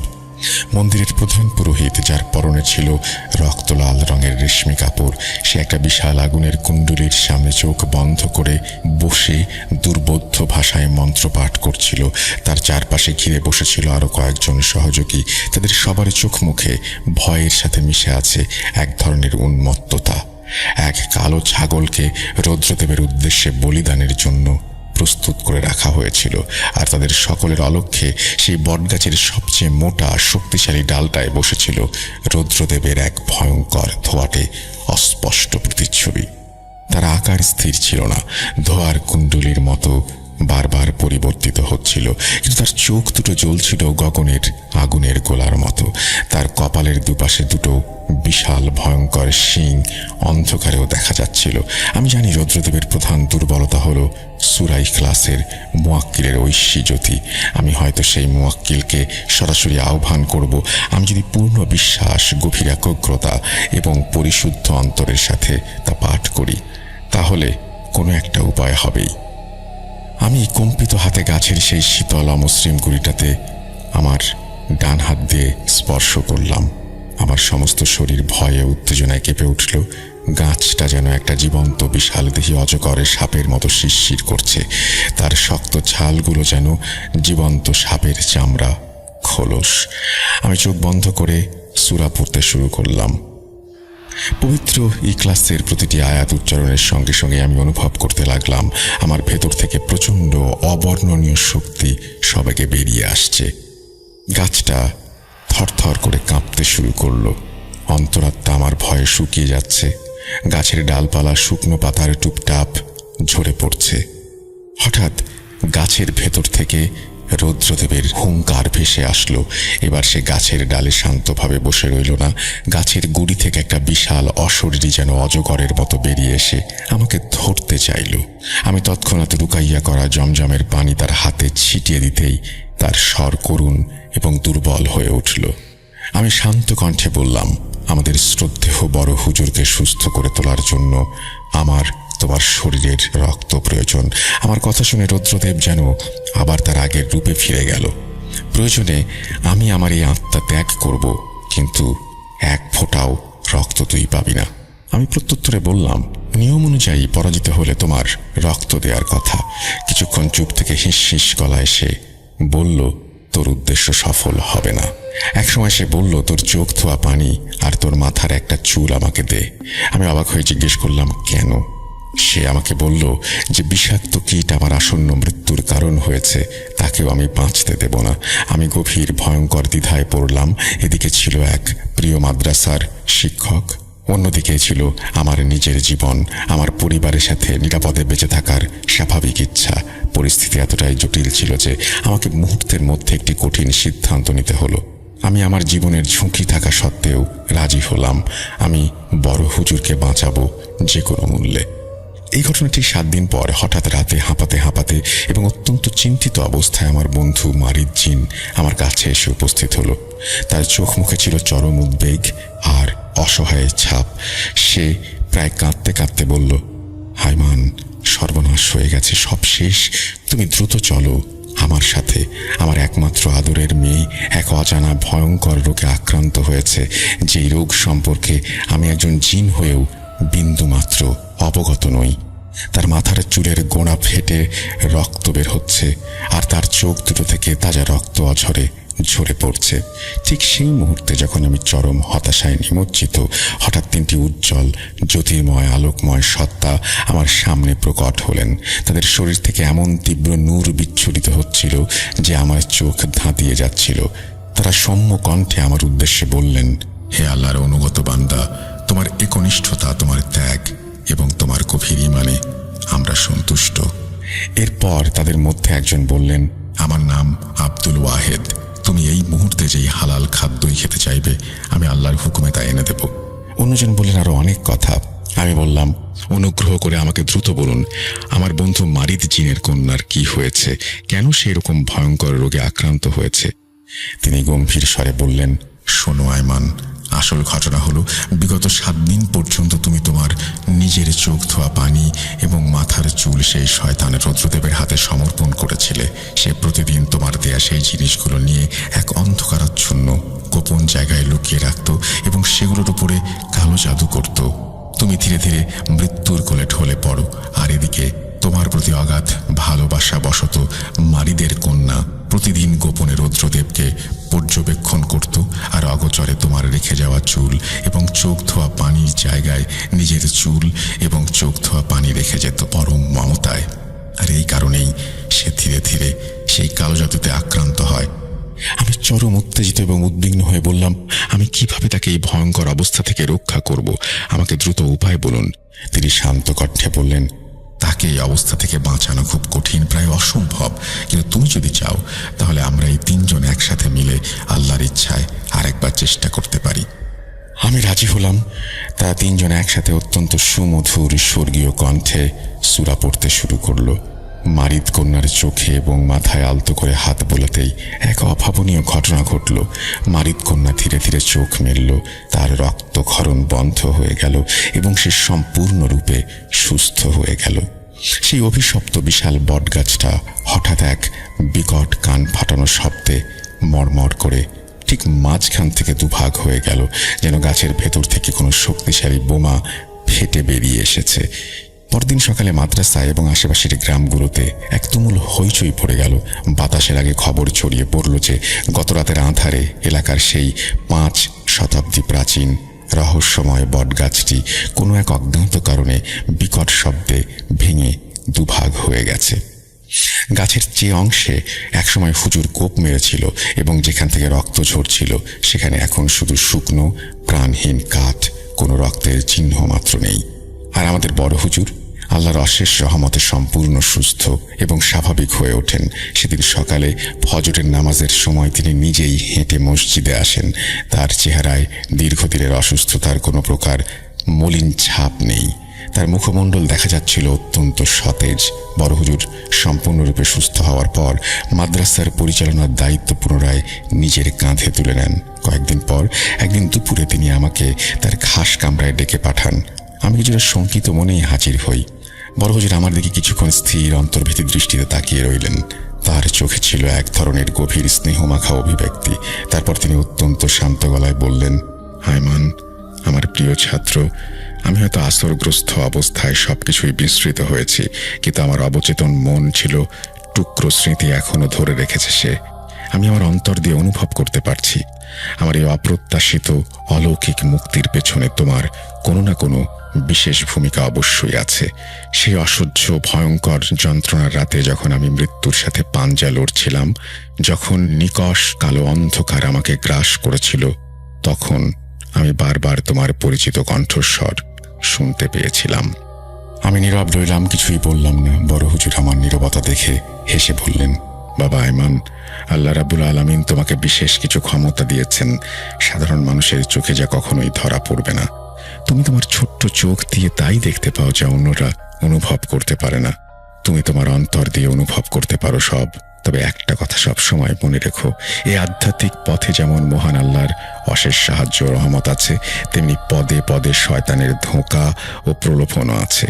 অদৃশ্য জগৎ অত্যন্ত রহস্যময়, জটিল এবং ক্ষেত্র বিশেষে খুবই বিপজ্জনক। তাই সব সময় সতর্ক থেকো, আল্লাহর উপরে ভরসা রেখো, কখনো সত্যের পথ থেকে বিচ্যুত হও না। আমি ধীরে ধীরে মাথা তুলে হুজুরের দিকে তাকালাম এবং তাকে বললাম, হুজুর, আমি শুধু সাধ্যমতো আমার ইমানি দায়িত্ব পালন করার চেষ্টা করেছি। বড় হুজুর তার উষ্ণ হাত আমার মাথায় রেখে আশীর্বাদ করলেন। আল্লাহ তোমার মঙ্গল করুন। তার কক্ষ থেকে বেরিয়ে আসার সময় আমার মনে হলো এলাকার বিষণ্ণ আকাশ থেকে যেন বহুদিনের জমে থাকা কালো অশুভ মেঘের ঘন ছায়া চিরতরে বিদায় নিল। দিয়েছেন লুনা আপু। উনি বর্তমানে ইউএস প্রবাসী এবং ওনাদের বাসার পাশে ওনাদের একজন প্রতিবেশী আছে, প্রতিবেশী দম্পতি। ওনার নাম হচ্ছে সুফিয়ান সাহেব। সুফিয়ান সাহেব পেশায় হচ্ছেন একজন ডক্টর। উনি আমাকে যেভাবে বলেছেন ঘটনাটি, যে এই ঘটনাটি ওনাদের সাথে ঘটে আজ থেকে প্রায় মোটামুটি 11-12 বছর আগে, অর্থাৎ 2013, 14, 15 এরকম একটা সময়ের ভেতরে ঘটে। উনি পেশায় একজন ডক্টর। তো একজন ডক্টর হওয়ার সত্ত্বেও ওনার আসলে জিন বা ফেরেশতা, উপরআল্লাহর প্রতি বা আল্লাহর উপরে মানে খুবই বিশ্বাস ছিল। কিন্তু বেশিরভাগ যে ওনার চিন্তাধারা ছিল সেটা ছিল বৈজ্ঞানিক। উনি আসলে তাই বিশ্বাস করতেন যেটা উনি চোখে দেখতে পারতেন, এছাড়া উনি তেমন কোনো কিছু একটা বিশ্বাস করতেন না। কিন্তু তারপরেও মানুষের জীবনে এমন এমন কিছু ঘটনা ঘটে যেগুলির মাধ্যমে আসলে আমরা বুঝতে পারি যে সব ঘটনার ব্যাখ্যা হয় না। তো এমনই একটি ঘটনা উনি আজকে আমাকে বলেছেন। উনার ভাষ্যমতে তখন উনি মাত্র লাহোর থেকে ইসলামাবাদের দিকে ট্রান্সফার হয়েছেন সরকারি একটি হসপিটালে। ওই সময়ে ইসলামাবাদে একটা ধর্নার সিজন চলছিল আর কি, হরতালের মতো কিছু একটা চলছিল সরকারি বা পলিটিক্যাল কোনো একটা ইস্যু নিয়ে। তো যখন উনি সেখানে বদলি হয়ে যান, এর 2-1 দিনের ভেতরে ধর্নাটা শেষ হয়ে যায়। তো একদম শুনশান হয়ে যায় সম্পূর্ণ হসপিটাল বা আশেপাশের এরিয়াগুলি। এর মাঝখানে ওনার ট্রান্সফারটা হওয়ার পরে ম্যানেজমেন্ট যেটা ছিল সরকারি ম্যানেজমেন্ট হসপিটালের, ওনারা ওনার জন্য মানে সুফিয়ান সাহেবের জন্য নর্মালি কোনো সরকারি কোয়ার্টারের ব্যবস্থা তখনও করতে পারেন নাই। ওনারা ওনাকে একটা প্রাইভেট বাসার ব্যবস্থা করে দেন, মানে ব্যক্তি মালিকানাধীন বাসার ব্যবস্থা করে দেন, যেখানে ওনাকে 1 মাসের জন্য থাকতে হবে, 1 বা 2 মাস। বাকি এরপরে ওনাকে সরকারি একটা কোয়ার্টার ব্যবস্থা করে দেওয়া হবে বলে বলা হয়। তো ওনারা সেখানে শিফট হন। শিফট হওয়ার পরে ঘরটার বর্ণনা দেন উনি আমাকে। ঘরটা ছিল মোটামুটি 1 স্টোরির বিল্ডিং এবং ঘরের সামনে অনেক বড় একটা লনের মাঝামাঝি বিভিন্ন রুম যেগুলি আছে, সেই রুমের সামনে যে দরজাগুলি, এগুলো বিশাল বিশাল বড় বড় দরজা। মানে দেখলেই যেন কেমন একটা গা ছমছম অনুভূতি আসে। অনেক পুরাতন একটা জায়গা, আর হচ্ছে শহর থেকে মোটামুটি বেশ ভালো একটা শুনশান নীরব স্থানের ভেতরে সেই বাসাটি ছিল। তো ওনারা সেখানে শিফট হওয়ার পরে হচ্ছে সুফিয়ান সাহেব ওনার কাজে মনোযোগ দেওয়া শুরু করেন। তো একদিন এমন একটা সময় আসে যে উনি রাতের বেলা বাসায় ফেরেন। তখন হচ্ছে ওনার বাবা মা এবং ওনার ওয়াইফ প্লাস হচ্ছে ওনার একটা ছেলে ছিল, তারা এই বাসায় মূলত থাকতো। এখানে আসলে বলে রাখা ভালো যে হচ্ছে সুফিয়ান সাহেবের ওয়াইফ যে ছিলেন, উনিও তখন ডক্টরই ছিলেন, কিন্তু বাচ্চার খেয়াল রাখার জন্য বা বাচ্চার দেখাশোনা করার জন্য উনি তখন একটা ব্রেকের মধ্যে ছিলেন। তো সেদিন যখন ওনারা রাতের বেলা খাওয়া দাওয়া শেষ করার পরে হচ্ছে বাচ্চা ছেলে যেটা আছে ওকে ওর রুমে শুতে দেওয়া হলো, ওনার মা বাবাও নিজেদের রুমে শুয়ে পড়লেন। তখন রাতের বেলা যখন হাজবেন্ড ওয়াইফ একসাথে কথা বলছে, তখন সুফিয়ান সাহেবের ওয়াইফ ওনাকে বললেন কি যে আপনি কি জানেন যে এই বাসাটার মধ্যে হয়তো কোনো একটা সমস্যা আছে। তখন সুফিয়ান সাহেব বললেন কি যে কি সমস্যা? আসলে বাসাটা পুরাতন হওয়া যদি কোনো সমস্যা হয় তাহলে হ্যাঁ, এই বাসায় অবশ্যই সমস্যা আছে। তো ওনার ওয়াইফ কিছুটা হচ্ছে রেগে গিয়ে বললেন কি যে আমি কি, তোমার কি মনে হয় আমি কি এরকম টাইপের কোনো মহিলা যে হচ্ছে শুধু শুধু অকারণে এই ধরনের কথাগুলো বলবো? আমার কথা তো তুমি শোনো আগে। এরপরে সুফিয়ান সাহেব জিজ্ঞেস করলেন ওনার ওয়াইফকে যে কি ঘটনা বলো। উনি বলেন কি বাসায় যেন কেমন একটা অদ্ভুত অনুভূতি হয়, কেমন একটা অদ্ভুত অনুভূতি, এটা বোঝানো যাবে না আসলে। আমি যখন রান্না করি রান্নাঘরে, তখন মনে হয় কি আমার সাথে সাথে কেউ হচ্ছে আমার আশেপাশে ঘোরাফেরা করছে, বা যখন আমি ঘরের ভিতরে কোনো জায়গায় হাঁটাচলা করি তখন মনে হয় কি আমার আশেপাশে কেউ হাঁটাচলা করছে। লনের সামনে যে ঘরগুলি আছে যেগুলোর দরজা মোটামুটি প্রায় বন্ধ, অনেকগুলো রুম, তো এতগুলো রুম তো আমাদের আসলে ব্যবহার করতে হয় না। তো এই রুমের ভেতরে আমার মনে হয় কোনো কিছু শব্দ পাওয়া যায়, বা কেউ দৌড়াদৌড়ি করছে। আমি মাঝে মাঝে দেখি কি যে লম্বা আলখেল্লা পরিহিত কোনো একটা মানুষ, আমার কল্পনা কি না আমি জানি না আসলে, কিন্তু অদ্ভুত একটা অনুভূতি হয়। বাতাসের শব্দেও কেমন জানি একটা অদ্ভুত শব্দ আসে। তো তখন সুফিয়ান সাহেব বললেন কি যে সবচেয়ে বড় অদ্ভুত কি জানো? তো ওনার স্ত্রী জিজ্ঞেস করলেন যে কি? উনি বলেন কি তোমার মতো ডক্টর এই ধরনের কথা বলছে, যে বিজ্ঞান নিয়ে পড়াশোনা করেছে, সে যখন এই ধরনের কথাগুলো বলে সেটা হচ্ছে সব থেকে বড় অদ্ভুত, এর থেকে অদ্ভুত আর কিছু নাই। তো ওনার স্ত্রী তখন আর কোনো কিছু বলেন না। উনি বলেন কি যে আচ্ছা ঠিক আছে, চলো আজকে শুয়ে পড়ি, কালকে তোমার সাথে এই বিষয়ে কথা বলবো। তুমি তো সবকিছু মজা হিসেবেই নিয়ে নাও, তুমি তো আর কোনো কিছু সিরিয়াসলি নাও না। তো এখন ঘুমানোর টাইম হয়েছে, চলো ঘুমাই, কালকে তোমার সকালে অফিস আছে, তো কালকে সকালে তোমার সাথে এই বিষয়ে কথা বলবো। কিন্তু সুফিয়ান সাহেব কি করলেন, এই বিষয়টা আসলে এড়িয়ে যাওয়ার চেষ্টা করলেন। উনি চিন্তা করলেন যে সকালবেলা আর এগুলো নিয়ে কথা বলবো না, আমি হচ্ছে ডিরেক্ট অফিসে চলে যাব। তো রাত্রে ওনারা লাইট বন্ধ করে দিলেন। ওনাদের দুইজনেরই অভ্যাস ছিল কি ওনারা লাইট বন্ধ করে ঘুমাতেন অন্ধকার রুমে আর কি, কোনো লাইটই থাকতো না, ডিম লাইটও না।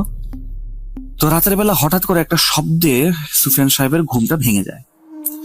তো উনি যখন ঘুম থেকে উঠে ওনার মোবাইল ফোনের লাইটটা জ্বালালেন, তখন উনি দেখতে পারলেন কি যে ওনাদের যেই ড্রেসিং টেবিল আছে, সেই ড্রেসিং টেবিলের উপর থেকে একটা ফুলদানি, খুব সুন্দর একটা ফুলদানি ছিল, কাঁচের ফুলদানি, শখ করে কেনা ওনাদের, অনেক দামি একটা জিনিস, ওটা ভেঙে পড়ে আছে নিচে। তো উনি কি করে উঠলেন, উঠে হচ্ছে ফুলদানিটার কাছে গেলেন। তো উনি যখন ফুলদানিটার কাছে গেলেন তখন ওনার ওঠার শব্দ শুনে আর হচ্ছে লাইটের আলো দেখে ওনার ওয়াইফও সজাগ হয়ে যান। উনি হচ্ছে ওনার ওয়াইফ সুফিয়ান সাহেবকে বলেন কি যে ফুলদানিটা ভাঙা অবস্থায় দেখে বলেন কি যে রাত্রের বেলা তুমি উঠেই ফুলদানিটা ভেঙে ফেললা, অনেক দামি একটা জিনিস ছিল, খুব শখ করে কিনছিলাম, এটা ভাঙলা কিভাবে তুমি? তো সুফিয়ান সাহেব চিন্তা করলেন কি এখন যদি আমি বলি ওকে এই কথা যে এটা নিজে থেকেই ভেঙে গেছে, তাহলে হচ্ছে রাত্রেবেলা সে যে কথাগুলো বললো এই কথাগুলো আরো ক্ল্যারিটি পেয়ে যাবে তার কাছে, আরো কনভিনিয়েন্ট হয়ে যাবে। সো এই জিনিসগুলো আমি তাকে আর না বলি এখন। উনি হচ্ছে ওনার ওয়াইফকে বললেন কি যে হ্যাঁ এটা আসলে আমি ওয়াশরুমে গিয়েছিলাম, তো ওয়াশরুম থেকে আসার সময় আমার হাত লেগে ভুলে এটা পরে ভেঙে গেছে, চিন্তা করো না, I am sorry sir, really sorry, তোমার এটা আমি আরেকটা কিনে দেবো তোমাকে। তো এরপরে হচ্ছে উনি শুয়ে পড়লেন এবং ভাবতে থাকলেন যে অনেক বড় বাসা, অনেক পুরাতন বাসা, হয়তো বা ইঁদুর টাইপের কিছু থাকে, বা হচ্ছে ছোটখাটো যে কোনো কিছু বিড়াল টিড়াল ঢুকতে পারে বাসার ভেতরে, পরে ভেঙে যেতেই পারে, নট এ বিগ ডিল। তো উনি কি করলেন, সকালবেলা ঘুম থেকে উঠে ওনার ওয়াইফ যখন ওনার সাথে এই বিষয়ে কথা বলতে চাইলেন, উনি টোটালি ইগনোর করলেন আর বললেন কি যে আমার হসপিটাল আজকে প্রচুর চাপ আছে, আমি আজকে এই ধরনের জিনিসগুলো নিয়ে কথা বলতে পারবো না, I am really sorry, I need to go. তো উনি চলে গেলেন অফিসে। তো অফিস থেকে যখন উনি ফিরলেন বাসায় রাতের বেলা, তখন উনি দেখলেন কি যে যেহেতু সকালবেলা উনি ওনার ওয়াইফের সাথে কথাগুলো বলেন নাই, সো ওনার ওয়াইফ কিছুটা হচ্ছে নাখোশ এবং হচ্ছে মেয়ে মানুষ যেরকম করে মুখ ফুলিয়ে বসে থাকা, রাগ করে, তো উনি ওইভাবেই বসে আছেন, কথাবার্তা বলছেন না। তো ওনার মুডটাকে একটু ঠিক করার জন্য উনি কি করলেন, উনি বললেন কি যে চলো আমরা রাতের বেলা আজকে ডিনার করে আসি বাইরে থেকে। তো সুফিয়ান সাহেব ওনার আব্বু আম্মুকে অনেকবার বললেন যে হচ্ছে চলো আমরা ডিনার করে আসি বাইরে থেকে। তো যেহেতু ওনার আব্বু আম্মু বাহিরের খাবার খুব বেশি একটা পছন্দ করেন না, সেহেতু হচ্ছে ওনারা কোনোভাবেই রাজি হন না। ওনারা বলেন কি তুমি তোমার ওয়াইফ আর হচ্ছে ছেলেকে নিয়ে চলে যাও, সমস্যা নেই কোনো, আমরা বাসাতেই থাকি। তো উনি কি করলেন, ওনার ওয়াইফকে বললেন যে রেডি হও, ছেলেকে রেডি করতে বললেন এবং বললেন কি যে আমি গাড়িতে ওয়েট করছি, তোমরা চলে আসো। তো কিছুক্ষণের মধ্যে রেডি হয়ে ওনার ওয়াইফ এবং ওনার ছেলে চলে আসলো। ওনারা বাইরে গিয়ে ডিনার টিনার সবকিছু করে আসলেন বাসায়। তো বাসায় আসার পরে উনি যখন হচ্ছে বাহির থেকে ঘরের চাবি দিয়ে দরজাটা খোলার চেষ্টা করলেন, রুম মানে ডোরটা, তো উনি দেখলেন কি ভেতর থেকে দরজাটা লক করা, মানে ভেতর থেকে সিটকে নিয়ে লাগানো। তো উনি অনেকবার নক করার পরে মোটামুটি প্রায় 5-6 মিনিট পর ওনার বাবা এসে দরজাটা খুললেন এবং খুলে ওনাদেরকে দেখে বললেন কি যে বাবা তুমি একটু আমাদের রুমের ভেতরে আসো। আর ওনার ওয়াইফকে বললেন কি যে মা তুমি হচ্ছে বাবুকে নিয়ে রুমে যাও, তোমরা ফ্রেশ হও। তো সুফিয়ান সাহেব ভাবলেন কি যে ওনার বাবা ওনাকে এমন কিছু বলতে চাচ্ছেন যেটা আসলে উনি মানে ছেলের বউয়ের সামনে বলতে চান না। তো এই কারণে উনি কি করলেন, ওনার ওয়াইফ এবং ছেলেকে পাঠিয়ে দিলেন নিজেদের রুমে এবং উনি চলে গেলেন মা বাবার রুমে। তো উনি যখন মা বাবার রুমে গেলেন তখন উনি দেখলেন ওনার মা অলরেডি নামাজ পড়ছেন। তো ওনার বাবা একটু দূরে নিয়ে ওনাকে বসালেন এবং আস্তে আস্তে কথা বলছেন যে মানে যেন ওনার মায়ের নামাজে কোনো সমস্যা না হয়। তো কথা বলছেন কি বাবা এই ঘরটাতে কিছু তো একটা আছে। তো সুফিয়ান সাহেব জিজ্ঞেস করলেন যে কি আছে, আর তুমি দরজা এভাবে লাগাই রাখছিলে কেন, আমার কাছে তো চাবি ছিল, আমি তো বাইরে থেকে লক করেই গেছিলাম। তো ওনার বাবা বললেন কি যেই মুহূর্তে তোমরা বাসা থেকে বের হইলা এবং আমরা শুনলাম যে তোমার গাড়ির সাউন্ড হচ্ছে, গাড়িটা চলে গেল, তখন এই প্রায় 5-6 মিনিট পর থেকেই ঘরের প্রতিটা দরজায় নক করার আওয়াজ, 3 থেকে 4 বার, 5 থেকে 10 বার এরকম নক করতেই আছে। কখনো হচ্ছে লনের দরজায়, কখনো ওয়াশরুমের দরজায়, কখনো আমাদের রুমের দরজায়, কখনো মেইন দরজায়, কখনো বা হচ্ছে জানালার যে স্টিলের যেই জানালা আছে ওই স্টিলের জানালাতে এরকম নক করা শুরু হয়ে গেছে। তো এই নক করার অবস্থা দেখে আমি কি করি, বাসার যত ধরনের দরজা জানালা আছে সবকিছু আমি লক করে দিই। তো কথা বলতে বলতে এমন সময় ওনার আম্মুর নামাজটা শেষ হয়ে যায়। তো ওনার আম্মুর নামাজটা শেষ হলে ওনার আম্মু হচ্ছে এই কথাগুলোর ভেরিফিকেশন করলেন, ক্লিয়ারিটি প্রদান করলেন যে না সুফিয়ান সাহেবের বাবা যে কথাগুলো বলছিলেন সেই কথাগুলো সম্পূর্ণ সত্য। তো এরপরে সুফিয়ান সাহেবের বাবা বললেন কি যে দেখো আমরা যতদিন এই বাসায় আছি, বেশি দিন হয়তোবা থাকতে হবে না, কিন্তু যতদিনই আছি আমাদের উচিত যে হচ্ছে আয়াতুল কুরসি এবং কুল সূরা পড়ে পড়ে আমাদের শরীর বন্ধ করে রাখা বা হিসার করে রাখা। তো উনি বললেন কি যে তোমরা কি আদৌ এই জিনিসগুলোতে বিশ্বাস করো এখনো, জিন ভূত টাইপের কোনো কিছু? তখন ওনার বাবা বললেন কি যে দেখো জিন বলতে তো আমাদের পৃথিবীতে অবশ্যই কিছু একটা আছে এবং উপরওয়ালা হচ্ছে কোরআন শরীফে বলেই দিয়েছেন জিনের কথা, সুতরাং আমরা তো এই ধরনের কোনো কিছু নেগলেক্ট তো করতে পারি না। তো আমাদের সাথে কোনো কিছু হয় নাই, বাট এরকম তো আমরা মাঝে মধ্যেই শুনি যে অনেকের সাথে জিনের বিভিন্ন ধরনের সমস্যা হচ্ছে, তাই না? তো আমাদের সাথে হতে কতক্ষণ? আর তুমি একটা জিনিস বলো, তোমরা যে বাহিরে গেলা ঘরের ভেতর আর কে ছিল? কেউই তো নাই, তুমি তো দরজা লক করেই গেলা, তাহলে বাহির থেকে কে আসবে যে এতবার দরজা নক করবে, এতবার জানালায় নক করবে বলো? তো সুফিয়ান সাহেব ওনার বাবার কথা শুনে সেখান থেকে চলে গেলেন এবং উনি চলে এসে ভাবছিলেন যে আসলেই তো আব্বু যে কথাগুলো বলছে কথাগুলো তো সত্যি, কারণ এভাবে তো হঠাৎ করে দরজা কে নক করবে, ঘরের ভেতরে তো কেউ ছিল না। উনি এগুলো ভাবতে লাগলেন। এরপরে হচ্ছে উনি এসে ওনার ওয়াইফকে আর কোনো কিছু এই ধরনের জিনিসগুলি বলেন না। তো উনি তখন চিন্তা করলেন কি যে আচ্ছা ঠিক আছে, মাথাটা ফ্রেশ করার জন্য একটু চা খাওয়া যাক। উনি যখন রুমের দিকে যাচ্ছেন তখন হচ্ছে উনি শুনতে পারলেন কি যে রান্নাঘরে মহিলা মানুষ যখন কাজকর্ম করে বা চলাফেরা করে, যখন ওই টাইমে যেরকম একটা সাউন্ড হয় না, ওরকম একটা সাউন্ড উনি রান্নাঘরে শুনতে পারলেন। তো উনি তখন রান্নাঘরে গিয়ে দেখলেন কি যে ওনার স্ত্রী চুলাতে কিছু একটা বসিয়েছেন এবং উনি হচ্ছে ওটা নাড়াচাড়া করছেন। তো উনি ওনার ওয়াইফকে বললেন কি যে দেখো আমার তো খুব চা খেতে ইচ্ছা করছে, চা খাওয়ার মুড হচ্ছে খুব, তুমি একটু এক কাপ চা বানায় প্লিজ আমার রুমে নিয়ে আসো না। তো উনি এই কথা বলে রুমে চলে গেলেন। রুমে চলে যাওয়ার পরে উনি যে দৃশ্যটা দেখলেন সেটা দেখে তো উনি একদম অবাক। উনি রুমে দেখলেন কি ওনার স্ত্রী ড্রেসিং টেবিলের সামনে বসে এখন পর্যন্ত নিজের মেকআপটা মানে ধুচ্ছেন বা মেকআপটা ক্লিন করছেন। তো এমন টাইমে উনি ওনার স্ত্রীকে এই অবস্থায় দেখে ওনার হাত থেকে মোবাইলটা পড়ে গেল এবং উনি ওনার স্ত্রীকে কিছু না বলেই রান্নাঘরের দিকে ছুট লাগালেন। তো ওনার হাত থেকে মোবাইল পড়ে যাওয়ার শব্দ হওয়ার কারণে ওনার ওয়াইফও দেখলেন যে পেছনে এসে উনি দাঁড়ালেন এবং হম্বিতম্বি করে রুম থেকে বেরিয়ে গেলেন। তো তখন ওনার ওয়াইফও ওনার পেছন পেছন আসলেন। উনি তখন মানে সুফিয়ান সাহেব যখন রান্নাঘরে গেলেন তখন দেখলেন রান্নাঘরের লাইটও বন্ধ এবং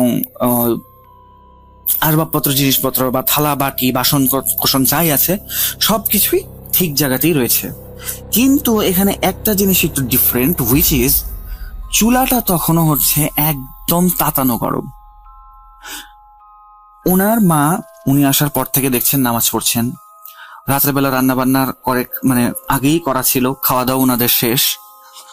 ওনার স্ত্রী এসে চুলা জ্বালান নেই, তাহলে চুলা কেন গরম?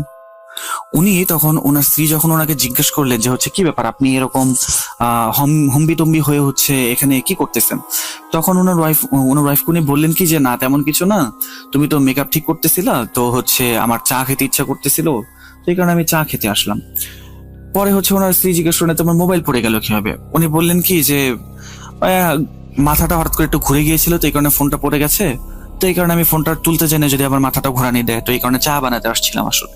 ওনার ওয়াইফকে উনি টোটাল ঘটনাটা বলেন না। যাই হোক, সেদিনের মতো দিন পার হয়ে যায়। এরপর দিন যখন উনি হচ্ছে রাত্রেবেলা সন্ধ্যার দিকে কাজ শেষ করে যখন উনি চলে আসেন বাসায়, তখন দেখেন কি লনে দুইটা বাচ্চা খেলাধুলা করছে বাসার লনে। তো উনি ভাবলেন হয়তো কোনো প্রতিবেশীর বাচ্চা হবে বা হচ্ছে বাসায় কেউ মেহমান টেহমান এসেছেন।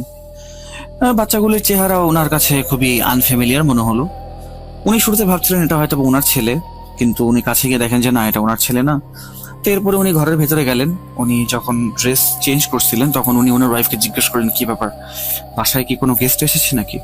তো ওনার ওয়াইফ বললেন তো যে না, বাসায় তো কোনো গেস্ট আসেনি। এরপরে উনি বললেন কি যে তাহলে বাহিরে যে বাচ্চা খেলছে, বাচ্চা দুইটা কার? তো ওনার ওয়াইফ বললেন কি আমাদের লনের ভেতরে দরজা বন্ধ করা বাচ্চা আসবে কোত্থেকে, কি বলে? তো উনি তখন বললেন কি যে তোমার যদি বিশ্বাস না হয় তুমি আমার সাথে চলে দেখো বাচ্চা আছে কিনা। তো এরপরে সুফিয়ান সাহেব যখন ওনার স্ত্রীকে নিয়ে হচ্ছে লনের দিকে গেলেন তখন উনি লনে আর কোনো বাচ্চা দেখতে পাইলেন না। উনি লনের প্রত্যেকটা দরজা খুলে দেখলেন, গাছ গাছালি যেগুলি ছিল টবের বড় বড় গাছ গাছালি সেগুলোর পেছনে উনি খুঁজে কিছুক্ষণ দেখলেন, কিন্তু উনি কাউকে দেখতে পেলেন না। উনি তখনও ভাবছিলেন যে বাচ্চাগুলো হয়তো বা লুকিয়ে আছে, কিন্তু কোথাও উনি খুঁজে পান নাই। যাই হোক, এরকম দিন যাচ্ছিল। তো এরপরে একদিন কি হলো, 2 দিন পরে সুফিয়ান সাহেবের ছোট ভাই আসলেন ওনার বাসায় এসে। এর মাঝখানে একটা কথা আমি আসলে স্কিপ করে গেছি, সেটা হচ্ছে কি এই ঘটনাগুলো হওয়ার পর থেকে সুফিয়ান সাহেব ওনার ছেলেকে মানে ছেলের দাদা দাদির কাছে অর্থাৎ নিজের মা বাবার কাছেই শুতে পাঠাতেন। কারণ হচ্ছে এরকম একটা ঘরের মধ্যে যদি বাচ্চার কোনো ক্ষতি হয়ে যায় তাহলে তো সমস্যা। তো যাই হোক, এর মাঝখানে হচ্ছে সুফিয়ান ভাই ছোট ভাই যখন আসেন তখন উনি বলেন কি উনি নতুন একটা বিজনেস স্টার্ট করছেন। তো এই বিজনেসের হচ্ছে ফিতা কাটার উদ্বোধন যেটা আছে ওই উদ্বোধনটা উনি ওনার মা বাবাকে দিয়ে করাতে চান। তো সুফিয়ান সাহেব চিন্তা করেন কি আমার ভাই এতদিন পরে আসছে, এই বাসাগুলোর সমস্যা আসলে ওকে বলার দরকার নেই, আর যেহেতু হচ্ছে সে একটা বিজনেস স্টার্ট করছে মা বাবাকে চাচ্ছে যে উদ্বোধন করুক, তো এটা তো আসলে অবশ্যই যেতে দেওয়া উচিত মা বাবাকে। তো উনি মা বাবাকে বললেন যে আচ্ছা ঠিক আছে তোমরা যাও, তাহলে আমরা দেখি কি করা যায়। যাই হোক, ওনার মা বাবা সেদিন থেকে চলে গেলেন, বাসাটা একদম খালি হয়ে গেল। তো যে এরপরে একদিন ওনারা রাতের বেলা এখন ওনাদের নিজেদের ছেলেকে নিয়েই ঘুমাতেন। তো ওনার মা বাবা যখন চলে গেলেন এর পরদিন যখন উনি অফিস গেলেন, উনি অফিস থেকে এসে দেখলেন কি যে ওনার ওয়াইফ আর ওনার ছেলে দুইজনই হচ্ছে লনের বাহিরে ভয়ে হচ্ছে একদম গুটিসুটি হয়ে দাঁড়িয়ে আছেন। তো উনি যখন গিয়ে জিজ্ঞাসা করলেন যে কি ব্যাপার তোমরা এখানে এভাবে দাঁড়ায় আছো কি কারণে, তখন ওনার ওয়াইফ এসে বললেন কি ওনার ওয়াইফ আর ওনার মানে বেবি ছেলে যেটা আছে দুইজন ওনার পেছনে লুকিয়ে গেলেন এসে। তো উনি ওনার ওয়াইফকে জিজ্ঞেস করেন যে কি ব্যাপার, তোমরা এরকম করছো কি কারণে? উনি ওয়াইফ বলেন কি যে দেখো বাচ্চার খেলনা এগুলো সবগুলো অটোমেটিক অন হয়ে গেছিল, সবগুলো ব্যাটারি চালিত খেলনা অটোমেটিক অন হয়ে গেছে, এগুলো কিন্তু খুব সাউন্ড করতেছিল এবং অদ্ভুত অদ্ভুত সাউন্ড করতেছিল, মনে হচ্ছে ব্যাটারি শেষ হয়ে গেছে। ওনার ওয়াইফ এত অস্থির ভাবে এবং এত দ্রুত কথাগুলি বলছিলেন, বোঝা যাচ্ছিল যে উনি খুবই টেন্সড এবং ওনার প্যানিক অ্যাটাকের মতো একটা অবস্থা চলে আসছিল। উনি তখন ওনার ওয়াইফকে কিছুটা সামলে উত্তর দিচ্ছিলেন এবং একটু রাগও করছিলেন যে বাচ্চার সামনে এগুলো তুমি কেন বলতেছো এভাবে, বাচ্চাটা তো ভয় পাবে। তো উনি এরপরে ওনার ওয়াইফকে বললেন কি যে দেখো আচ্ছা সমস্যা নেই, যতদিন না পর্যন্ত মা বাবা আসে আমি ততদিন পর্যন্ত হসপিটাল থেকে ছুটি নিয়ে নিচ্ছি, আমি থাকবো বাসায়। তো ওনার ওয়াইফ তাতেও রাজি হন না, বলেন কি না আমি বাসায় এক মুহূর্ত থাকতে পারবো না। তো এরপরে সুফিয়ান সাহেব কি করলেন, চিন্তা করেন ওদেরকে নিয়ে কিছুটা লং ড্রাইভে যাওয়া যাক, হয়তো বা পরিস্থিতির কিছুটা উন্নতি হতে পারে। তো এরপরে উনি কি করলেন, ওনার ওয়াইফ আর বাচ্চাটাকে নিয়ে লং ড্রাইভে গেলেন। কিছুটা অবস্থার উন্নতি হলেও যখন ঘরের কাছে ওনারা আসলেন তখন দেখলেন কি ওনার ওয়াইফ কোনোভাবেই ঘরের ভিতরে যেতে যাচ্ছেন না। তো উনি আর কোনো উপায়ন্ত না দেখে উনি ম্যানেজমেন্টকে ফোন দিলেন, ফোন দিয়ে বললেন কি যে আমরা এই ঘরে থাকতে পারছি না, because we are not comfortable. উনি এই ঘটনাগুলি বলেননি যে ঘরটাতে প্রবলেম আছে বা জিন ঘটিত কোনো সমস্যা, কারণ অনেকেই অনেক উল্টাপাল্টা চিন্তা করতে পারে যে ডক্টর হয়ে এই ধরনের কথাবার্তা বলে। তো যাই হোক উনি আর কিছু বলেননি, তো ম্যানেজমেন্টকে বললেন যেহেতু we are uncomfortable. So management বললো কি আচ্ছা ঠিক আছে, উই আর লুকিং টু ইট, আমরা খুবই দ্রুত 3 দিনের মধ্যে আপনাকে কোনো একটা থাকার ব্যবস্থা করে দিচ্ছি, মিনওয়াইল প্লিজ স্টে পুট। তো যাই হোক সেদিন রাতের বেলা যখন ওনারা ঘুমাচ্ছিলেন, ওনার ছেলেকে মাঝখানে রেখে ওনারা ঘুমাচ্ছেন এবং মোটামুটি প্রায় 4টার মতো অবস্থা হবে রাতের বেলা। এটা সেই 3 দিনের ঘটনা, যেই 3 দিনের মাঝখানে তাদেরকে ফ্ল্যাটটা চেঞ্জ করে দেওয়ার কথা ছিল। তো মোটামুটি 4টার দিকে কি হলো, ওনার ছেলের চিৎকার ওনাদের ঘুম ভেঙে গেল। তো উনি ঘুম থেকে উঠে দেখলেন কি ওনার ছেলে নিচে ফ্লোরে শুয়ে আছে। তো এই তো অবাক যে কি ব্যাপার, আমাদের দুইজনের মাঝখান থেকে এই ছেলে গিয়ে ফ্লোরে কিভাবে থাকলো।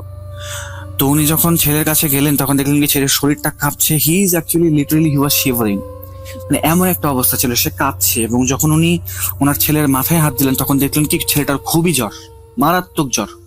তো উনি কি করলেন, উনি যেহেতু একজন ডক্টর, ওনার বাসায় মেডিসিন ইনজেকশন এই ধরনের সবকিছুই থাকে, উনি জ্বরের একটা খুবই বেশি জ্বরের যে ইনজেকশন গুলি দেওয়া হয় ওরকম একটা ইনজেকশনে ছেলেকে পুশ করলেন। ইনজেকশন পুশ করার পরে উনি যখন ছেলেকে ধরে উপরে বিছানায় আনলেন তখন ওনার ছেলের পায়ে হাত দেওয়ার সাথে সাথেই ওনার ছেলে চিৎকার দিয়ে উঠলো। উনি কি করলেন, ছেলের পায়ের থেকে পায়জামাটি একটু উপরের দিকে নিয়ে আসতেই দেখলেন কি ছেলের পায়ে বড় বড় আঙ্গুলের লাল লাল ছাপ।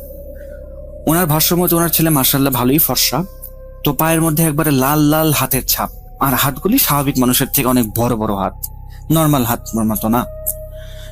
তো ওনার ছেলেকে উনি ঘুম পাড়িয়ে দিলেন। সকালবেলা যখন জিজ্ঞাসা করা হলো ওকে ওঠার পরে যে তুমি নিচে কিভাবে গেলা, ও বললো কি বাবা আমার মনে হচ্ছিল কি কেউ আমার দুই পা ধরে এত জোরে টান দিয়েছে আমাকে নিচে ফেলে দিচ্ছে। তো ছেলে এটাও দেখালো যে তার মাথার পেছনে পর্যন্ত ব্যথা। সুফিয়ান সাহেবও দেখতে পারেন যে ছেলের মাথার পেছনে আসলেই ফুলে গেছে। তো উনি চিন্তা করছিলেন কি এই বাসায় তো এভাবে থাকা সম্ভব হচ্ছে না। তো ওনারা রাত জাগতে শুরু করলেন, চিন্তা করলেন পরের দিন রাত জাগবো।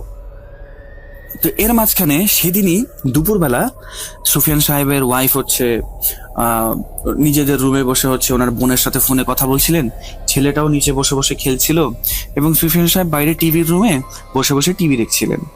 তো এমন টাইমে উনি শুনতে পেলেন কি রান্নাঘর থেকে বাসন ফালানোর একটা সাউন্ড, জোরে ছিটকে ফেলার একটা সাউন্ড, এবং হজবরল ভাবে না বাসনগুলি একটার পর একটা পড়ছে, একটু পর আরেকটা পড়ছে, মোটামুটি 2-3 সেকেন্ডের গ্যাপে গ্যাপে একটা পড়ছে। এই শব্দ শুনে ওনার ওয়াইফ ঘরের ভিতর থেকে বেরিয়ে এসে সুফিয়ান সাহেবের দিকে তাকালেন এমন একটা প্রশ্নবোধক চিহ্ন নিয়ে যে কি ব্যাপার, কি হইতেছে এগুলা, তুমি কিছু জানো কিনা। তো সুফিয়ান সাহেব ওনার ওয়াইফ এবং ওনার ছেলেকে ইশারা করে ঘরের ভেতরে যেতে বললেন। ওনারা ঘরের ভেতরে চলে গেলেন। সেদিন রাতের বেলা এরপর দিন রাতের বেলা 3 নাম্বার দিন, যেদিন ওনাদের বাসাটা চেঞ্জ করার আগের রাত একবারে। তো উনি রাতের বেলা ম্যানেজমেন্টকে কল দিয়ে শুনলেন কি যে ম্যানেজমেন্ট এখনো বাসার ব্যবস্থা করতে পারেন নাই এবং ওনাদের নাকি আরো 2টা দিন এখানে থাকতে হবে। তো সুফিয়ান সাহেব তো চিন্তায় পড়ে গেলেন। তো এরপরের দিন রাতের বেলা 3টার দিকে ওনার ওয়াশরুমে যাওয়ার প্রয়োজন পড়লো। তো উনি যখন ওয়াশরুমে গেলেন তখন ওনার মনে হলো কি যে ওয়াশরুমের ভেন্টিলেটর দিয়ে কেউ ওয়াশরুমের ভেতরে তাকিয়ে আছে। উনি হাত মুখ ধুয়ে যখন ভেন্টিলেটরটার দিকে তাকালেন, এখানে একটা জিনিস আসলে বলে রাখা উচিত, সেটা ওয়াশরুমের যে ভেন্টিলেশনটা ওটা বারান্দাকে কানেক্ট করে এবং বারান্দাটা অনেক বড়। তো ভেন্টিলেটর দিয়ে তাকালে বারান্দাটা দেখা যায় আর কি, লকড একটা বারান্দা। তো উনি যখন ভেন্টিলেটর দিয়ে তাকালেন, ওনার তো হচ্ছে চোখ ছানা পড়া। প্রায় এত বড় বারান্দায় প্রায় 50-60টার উপরে একদম কালো এবং বড় মানুষ, মানে ছেলে মানুষ, পুরুষ মানুষ হাঁটাচলা করছে পুরো বারান্দা দিয়ে। এবং যে যেদিকেই হাঁটাচলা করতে থাকুক, সবার নজর হচ্ছে সেই ভেন্টিলেটরের দিকে। উনি কি করলেন, ভেন্টিলেটরটা ক্লোজ করে দিলেন। ক্লোজ করে চুপ করে রুমে আসলেন এবং উনি ওয়াশরুম থেকে রুমে আসার প্রায় 5-6 মিনিটের মধ্যে আজান দিল। আজান দেওয়ার সাথে সাথে উনি কি করলেন, ওনার ওয়াইফ এবং ছেলেকে ঘুম থেকে উঠালেন এবং বললেন কি, তোমরা কোনো কথা বলবো না, একদম চুপ করে আসো, আমি যা বলি তাই করো। তো ওনার ওয়াইফ, ওনার ছেলে তখনও ঘুম, ওনার ওয়াইফ ওনার ছেলেকে কোলে নিয়ে গাড়ির ভেতরে এসে ঢুকলেন। গাড়িটা উনি সুফিয়ান সাহেব স্টার্ট করলেন এবং এরপরে হচ্ছে উনি ডিরেক্ট একটা হোটেলে গিয়ে চেক ইন করলেন এবং উনি ম্যানেজমেন্টকে জানিয়ে দিলেন যে আমরা এই ঘরে আর স্টে করতে পারবো না। তখন উনি ম্যানেজমেন্টকে সবগুলো ঘটনা আসলে খুলে বলেন। ম্যানেজমেন্ট বলে যাচ্ছে, ঠিক আছে, আপনাদের হোটেলের যে বিলটা আছে সেটার খরচ আমরাই দিব, সমস্যা নেই। আর 2-1 দিনের ভেতরে আমরা হচ্ছে সরকারি কোয়ার্টারের ব্যবস্থা করতেছি, না হলে হচ্ছে আমরা অন্য একটা জায়গার ব্যবস্থা করি। 2-1 দিন পরে ওনাদেরকে অন্য একটা জায়গায় ব্যবস্থা করে দেওয়া হলো। তো এরপর থেকে সুফিয়ান সাহেবের সাথে ওরকম কিছু হয় নাই, কিন্তু উনি এটা এখনো চিন্তা করেন, ওই বাসার কাছে দিয়ে যদি এখন ওনার কখনো যেতে হয়, উনি চিন্তা করেন কি যে ওনার মনের ভেতরে একটা ভয়ানক অনুভূতির সৃষ্টি হয়। এছাড়া উনি ভাবেন কি যে এই বাসার ইতিহাসটাই বাকি, জানতে তো পারলাম না, বা জানার হচ্ছে কোনো সাহসও ওনার ভেতরে আসলে নাই। উনি চিন্তা করেন এখন যে এই বাসায় এখন কি আছে, তাদের সাথে কি হচ্ছে। তো খুবই ভয়ানক একটা পরিস্থিতি। উনি আমাকে বলেন কি যে শুনতে হয়তো বা এত ভয় নাও লাগতে পারে, কিন্তু যেই ব্যক্তি এই মানে অবস্থার মধ্যে দিয়ে গেছে, সে আসলে একমাত্র বুঝতে পারে যে কেমন লাগতে পারে এরকম একটা বাসায় থাকাকালীন। তো এই ছিল আপনাদের জন্য আমার কালেক্ট করা আজকের ঘটনা। আজ আমি আপনাদের সামনে নতুন একটি ঘটনা নিয়ে হাজির হয়েছি। আজকের ঘটনাটি আমার সাথে শেয়ার করেছেন স্পেন প্রবাসী আসমা আন্টি। তো আসমা আন্টির ব্যাপারে আগে বলে নিই। আসমা আন্টির বয়স হচ্ছে প্রায় 70 বছরের কাছাকাছি হবে। তো উনি স্পেন থেকে আমার সাথে ঘটনাটি শেয়ার করেছেন। তো আমি ঘটনাটি মানে আসমা আন্টির ভাষায় আপনাদের সামনে উপস্থাপন করছি আপনাদের বোঝার সুবিধার জন্য। তো ঘটনার ভেতরে ভুল ত্রুটি থাকলে দয়া করে ক্ষমা সুন্দর দৃষ্টিতে দেখবেন। তো সরাসরি আমি ঘটনায় চলে যাচ্ছি। আমার নাম আসমা, আমি বর্তমানে স্পেনে থাকি। স্পেনে চলে আসার কোনো নির্দিষ্ট ইচ্ছা বা পরিকল্পনা তো আমার ছিল না কখনো। নিজের দেশ ছেড়ে আসার কোনো ইচ্ছা কারোর কখনো থাকে না, কিন্তু আমাকে আসলে আসতে বাধ্য হতে হয়েছে। এর পেছনে রয়েছে লম্বা একটি ঘটনা, এবং এটা এরকম না যে ছোট একটি ঘটনা বা হচ্ছে খুব কম সময় ধরে চলা। ঘটনাটি আমার জীবনের সাথে অনেক বেশি জড়িয়ে গিয়েছিল এবং অনেক লম্বা সময় যাবত আমার সাথে ঘটনাটি ঘটে। তো আমি শুরু থেকেই শুরু করি। আমার পারিবারিক অবস্থা বেশ ভালো ছিল, মানে যতটুকু বলা যায় যে হচ্ছে একটা মানুষের লাইফস্টাইল মানে একটু হাই হওয়ার জন্য যতটুকু ধন সম্পদ থাকা দরকার, আমার তার থেকেও বেশি ছিল বলা চলে। যখন যা মন চাইতো তাই করতে পারা, বাসায় হচ্ছে কাজের লোকের অভাব না থাকা, নিজেদের বড় বাসা থাকা, তারপর হচ্ছে যখন কোথাও ঘুরতে মন চায় তখন হচ্ছে ড্রাইভারকে সাথে নিয়ে বেরিয়ে যাওয়া, এরকম ছিল আর কি আমার পারিবারিক অবস্থা। তো হচ্ছে দেখতে শুনতে আমি মোটামুটি ভালোই ছিলাম, মানে অনেকেই বিয়ে করার জন্য প্রস্তাব দিয়েছিল। আমার বিয়ে হয় যার সাথে, তার পরিবার আসলে অতিরিক্ত ভালো থাকায় আমার বাবা মা তার সাথে আমার বিয়ে দেন। তো বিয়ের পর আমি যখন শ্বশুর বাড়িতে যাই, আমি তাদের ব্যবহারে বলতে গেলে একরকম মুগ্ধ হয়ে যাই। আর আমার শাশুড়ি, আমার শ্বশুর সবাই আমাকে, তারা দুজনেই নিজের মেয়ের মতো করে ভালোবাসতেন। আর আমার যে ননদগুলো ছিল তারা হচ্ছে আমাকে মানে নিজের বোনের মতো ভালোবাসতো। আর শ্বশুরবাড়ির আত্মীয় স্বজন যারা ছিল তারাও বেশ ভালো ছিল, তাদের সাথেও আমার বেশ ভালো একটা সম্পর্ক ছিল। তারা মাঝে মাঝে আমার বাসায় আসতেন, আমাদের বাসায় আসতেন, তারপর হচ্ছে আমরা কথাবার্তা বলতাম, মাঝে মাঝে আমরাও তাদের বাসায় ঘুরতে যেতাম। এভাবেই আমার জীবনটা খুব সুন্দর চলে যাচ্ছিল। আমার হাজবেন্ড হচ্ছে তখন একটা মানে নিজের একটা বিজনেস ছিল তার, সেই বিজনেস থেকেও মোটামুটি বেশ ভালো পরিমাণ টাকা পয়সা তিনি ইনকাম করতেন। মানে আমাদের মানে চলতে কোনো ধরনের কোনো সমস্যাই হতো না, মানে আমরা বেশ মানে ভালো একটা লাইফ লিড করতাম, অনেকটা লাক্সারিয়াস বলা চলে। তো বিয়ের প্রায় 1.5 বছর পর হচ্ছে আমার প্রথম সন্তানের জন্ম হয়। আমার প্রথম সন্তানটি ছিল ছেলে সন্তান। তো আমার বাসায় যখন মানে আমার পরিবারে যখন ছেলে সন্তানের জন্ম হয় তখন হচ্ছে আমার পরিবারের সবাই তো মানে আমার শ্বশুর শাশুড়ি আমার হাজবেন্ড ননদেরা এটা তো খুবই খুশি হয়েছিল, কিন্তু আমার যে আত্মীয় স্বজনগুলো ছিল মানে শ্বশুর বাড়ির দিক থেকে তারা তো বাসায় আসতেন আমার ছেলেকে দেখার জন্য, দোয়া করে যেতেন, জিনিসপত্র নিয়ে আসতেন, কিন্তু তাদের চেহারা দেখে মনে হতো কি তারা মানে মনে মনে বেশ নাখুশ।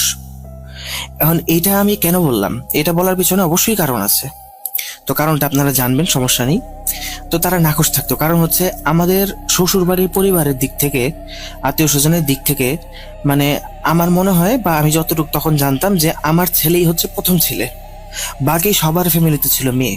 যেমন আমার হাজবেন্ডের যে মানে মামা ছিল বা যারাই ছিল সবার পরিবারে হচ্ছে মেয়ে সন্তান ছিল, ছেলে সন্তান ছিল না বললেই চলে, না বরাবর। তো আমার সন্তান জন্মের পর থেকে তারা আর কি এরকম মানে কিছুটা মনে হয় মনের মধ্যে হিংসা পুষে রাখতো। তো দেখতে দেখতে কিছুটা সময় গেল, আমার ছেলেটার বয়স একটু বাড়লো, এই 1 বছরের মতো হবে। তো এই 1 বছর হবে যখন, তখন থেকে আমি একটা আনইউজুয়াল জিনিস খেয়াল করতে থাকলাম। প্রথম যেদিন শুরু হয়েছিল সেই ঘটনাটা আমি বলি। একদিন সকালবেলা হচ্ছে আমি আমার বাসায় একটা কলিং বেল শুনতে পাই। তো কলিং বেল শুনতে পেয়ে আমি হচ্ছে বাইরে দেখতে যাই যে কে আসছে। তো দরজাটা যখন আমি খুলি তখন আমি দেখি যে হচ্ছে আমার বাসায় কলিং বেলের সামনে মানে সরি দরজার সামনে একটা কুকুর দাঁড়ানো। কুকুরটার হচ্ছে মানে মুখ এবং চোখ সেলাই করা, আর তার শরীরের মধ্যে হচ্ছে প্রচুর জখম। এত জখম আর সেলাই করা অবস্থা দেখে আমি তো মানে ভয় পেয়ে যাই যে কি হচ্ছে এসব। তার শরীরের বিভিন্ন জায়গায় প্রচুর কাটা দাগ ছিল, আর হচ্ছে তার শরীরের বিভিন্ন জায়গায় হচ্ছে চামড়া উঠানো ছিল, মাথায় অনেক জখম ছিল, কান কাটা ছিল, লেজ কাটা ছিল, তারপরে পা মানে থেতলে যাওয়া অবস্থায় ছিল। আর সবচেয়ে অবাক করার ব্যাপার হচ্ছে তার চোখ এবং মুখ হচ্ছে সেলাই করা। তা আমি তো এটা দেখে প্রচন্ড ভয় পাই। তো তার কিছুক্ষণের মধ্যেই হচ্ছে যখন আমি এই দৃশ্য দেখলাম আমি সাথে সাথে দরজা আটকে দিই ভয়ে। তো তার কিছুক্ষণের মধ্যে আবার কলিং বেলে আওয়াজ আসে, আমি দরজা খুলে দেখি যে আমার কাজের মানে যে মহিলাটা ছিল উনি আসছেন। উনি এসে আমাকে বলেন যে আপা এই কুকুর এখানে কই থেকে আসলো, আর এটার এত খারাপ অবস্থা কেন? তখন আমি তাকে বললাম আমি জানি না, এটাকে আমার খুব ভয় লাগতেছে, তুমি যে কোনো ভাবে এটাকে মানে বাসার বাইরে ছেড়ে দিয়ে আসো। তো সেও তো ভয়ই পাচ্ছে। তো হচ্ছে এক লোক ছিল যে হচ্ছে আমাদের এখান থেকে মানে ময়লা কালেক্ট করতো, ট্রেশ কালেক্ট করতো আর কি। তো উনি আসেন, ওনাকে দিয়ে ওটাকে হচ্ছে বাইরে পাঠিয়ে দিই।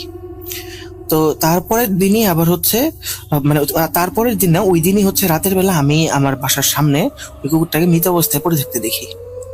তো বেশ ভয় পাই আমি, আমার মাথায় সারাদিন এই জিনিসগুলো ঘুরতে থাকে, কোনো কাজে আমি কনসেন্ট্রেট করতে পারছিলাম না, মনোযোগ দিতে পারছিলাম না। এরপর এই জিনিসটা মানে আস্তে আস্তে আরো বাড়তে থাকে। কোনোদিন দেখা যায় মৃত কাক পড়ে আছে, কোনোদিন মৃত ছাগল দেখা যায়, কোনোদিন বিড়াল দেখা যায়, কোনোদিন কুকুর দেখা যায়। এরকম প্রত্যেক দিনে একটা না একটা কিছু দেখা যেত, এবং সবচেয়ে আশ্চর্য ব্যাপার হচ্ছে তাদের প্রত্যেকের হচ্ছে চোখ এবং মুখ সেলাই করা থাকতো। আর পাখি যেগুলো ছিল যেমন কাক, এগুলো হচ্ছে মানে ঠোঁটগুলো ছিদ্র করে সেলাই করা, আর চোখগুলো তো নর্মালি সেলাই করা, ঠোঁটগুলো ছিদ্র করে সেলাই করা। মানে এইগুলো আমাদের জন্য এত কমন হয়ে গেছিল যে এখন আর আস্তে আস্তে দেখতে দেখতে দেখতে তেমন একটা ভয় লাগছিল না। কিন্তু এই 1-1.5 মাস এগুলো চলতে চলতে হলো কি, আমার হাজবেন্ডের ব্যবসায় প্রচন্ড পরিমাণ লস হতে শুরু করলো। মানে দেখা গেল যে যেখানে সে মাসিক একটা ভালো অ্যামাউন্ট ইনকাম করতো, এরপরের মাসে গিয়ে দেখা যাচ্ছে তার ইনকাম হচ্ছে মানে 4 ভাগের 1 ভাগও নেই। এরকম মানে এরকম লস চলতে থাকে। ধীরে ধীরে ধীরে ধীরে সময় অতিবাহিত হতে থাকে, দেখতে দেখতে 3-4টা বছর পার হয়ে যায়, আর আমাদের অবস্থা এরকম হতেই থাকে, খারাপ হতেই থাকে। তো একটা সময় হয় কি, আমার হাজবেন্ডের বিজনেস অনেক বড় ধরনের একটা লস হয়। মানে লস তো আগেও হচ্ছিল, কিন্তু এত বড় লস হয় যেটা কল্পনা করার বাইরে। মানে তার পুরো বিজনেসটাই ডুবে যায় একদম, মানে একদিনের ব্যবধানে একেবারে নাই হয়ে যায়।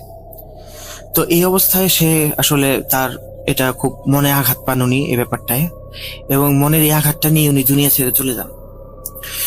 আমার হাজবেন্ড মারা যান। উনি মারা যাওয়ার পর হচ্ছে আমার শ্বশুর শাশুড়ি যারা ছিলেন তারাও আবার হচ্ছে অনেক মানে আঘাত পান জোয়ান ছেলে হারানোর যন্ত্রণার কারণে। তো এই পরের বছর এবার তারাও মারা যান। পরের বছর হতে না হতেই দুইজনই মারা যান। আর আমার ননদ দুইটা ছিল, ওদেরও ভালো জায়গায় বিয়ে হয়ে গেছিল।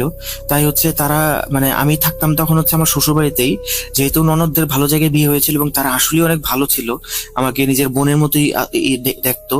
তো তারা মানে সম্পত্তির কোনো ভাগ চায়নি, ওই বাড়িটা আমার নামে সবাই দিয়ে দিয়েছিল। ওই সম্পত্তি তো তাদের অধিকার অবশ্যই ছিল, কারণ ওটা তাদের বাবার সম্পত্তি, কিন্তু তারা আমাকে লিখে দেয় জিনিসটা আমার থাকার জন্য।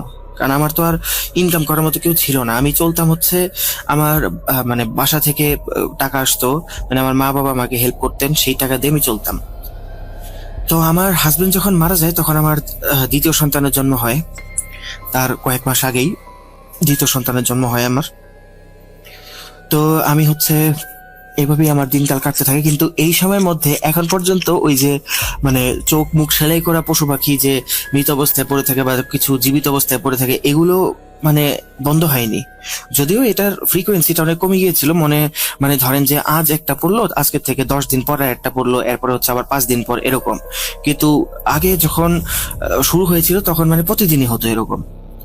তো এরকম হতো কি, মানে তারা পশু পাখিগুলো সবসময় জীবিত বা মৃত অবস্থায় থাকতো না। কখনো তাদেরকে জীবিত অবস্থায় দেখতাম, আবার কখনো দেখতাম মৃত অবস্থায়, মানে বিভিন্ন সময় বিভিন্ন অবস্থায়। তো এরকম হতে হতে এক সময় হচ্ছে আমার দিনকাল এভাবে চলতে থাকে। আর আমার ছেলেগুলো একটু বড় হয়। আমার বড় ছেলে তখন হচ্ছে মানে এসএসসি পরীক্ষা দিয়েছিল, আর ছোটটা হচ্ছে তখন ক্লাস 5-এ হয়তো বা পড়ে। তো এরকম হতে হতে এক সময় আমি খেয়াল করলাম কি, মানে একদিন খেয়াল করলাম আমি বাসায় এসে মানে রান্নাঘরে রান্না করছি। তো আমার ছেলে দুটি স্কুল থেকে ফিরলো। স্কুল থেকে ফিরে হচ্ছে আমার ছোট ছেলে বললো তার নাকি প্রচন্ড মাথা ব্যথা করছে, সে একটু ঘুমাবে। আমি তাকে হালকা পাতলা কিছু খাবার খাইয়ে তাকে বললাম যে তুমি ঘুমাও, আমি তোমাকে মানে 2-3 ঘন্টা পর ডাকছি দিব না। তো সে ঘুমাচ্ছে। ঘুমানোর পর আমি হচ্ছে নামাজ পড়ার জন্য আমি আমার ছেলেদের রুমে গেলাম। দেখলাম যে বড় ছেলে রুমে নেই, সে হচ্ছে বাইরে খেলতে গেছে, আর হচ্ছে ছোট ছেলে ঘুমাচ্ছে। তো আমি তাদের রুমে নামাজ পড়তে যাওয়ার সময় মানে যখনই রুমের ভেতর ঢুকবো আমার কাছে মনে হলো কি, মানে আমি রুমের ভেতর জায়নামাজটা রেখে অজু করতে বের হই। ওদের রুমে অ্যাটাচ বাথরুম ছিল না, বাইরে ছিল ওদের বাথরুম। তো অজু করতে বের হই।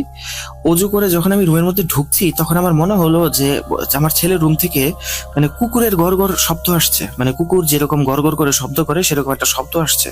তা আমি বেশ ঘাবড়ে যাই শব্দটা শুনে। আমি দ্রুত ভেতরে যাই দেখার জন্য যে কি হয়েছে। আমি ভেতরে গিয়ে দেখতে পাই যে আমার ছেলে কুকুরের মতো এরকম গড়গড় শব্দ করছে। তো আমি তার কাছে গিয়ে তাকে জিজ্ঞেস করতে থাকি, ডেকে তুলি যে কি হয়েছে তুমি এরকম করছো কেন। সে উঠে বসে, কিন্তু অবাক করার ব্যাপার হলো তার চোখ এবং মুখ সে খুলতে পারছে না। মানে এই দৃশ্যটা দেখে আমি সব থেকে মানে বেশি কষ্ট পাই যে আমার ছেলে চোখ মুখ খুলতে পারছে না। আমি তখন তাকে হচ্ছে একটা পেন আর পেপার দিই, বলি যে বাবা তুমি কি হচ্ছে তোমার, তুমি একটু এখানে বলতে মানে চোখ খুলে দেখতে না পারো, মুখে বলতে না পারো, তুমি একটু লিখে দেখাও এখানে। তো তখন সে আমাকে মানে না দেখা অবস্থাতেই খুব কষ্ট করে যতটুকু লিখে দেয়, আর আমি বুঝতে পারি যতটুকু, তাতে হচ্ছে সে লিখেছে যে আম্মু আমি চোখ এবং মুখ খুলতে পারছি না, মনে হচ্ছে আমার চোখ এবং মুখ সেলাই করা। এটা শুনে তো মানে আমার উপর আকাশ ভেঙে পড়ে। আমি তার উপরে আয়াতুল কুরসি, দোয়া এগুলো পড়ে তাকে ফু দেই। তার কিছুক্ষণের মধ্যে সে আবার ঘুমিয়ে পড়ে।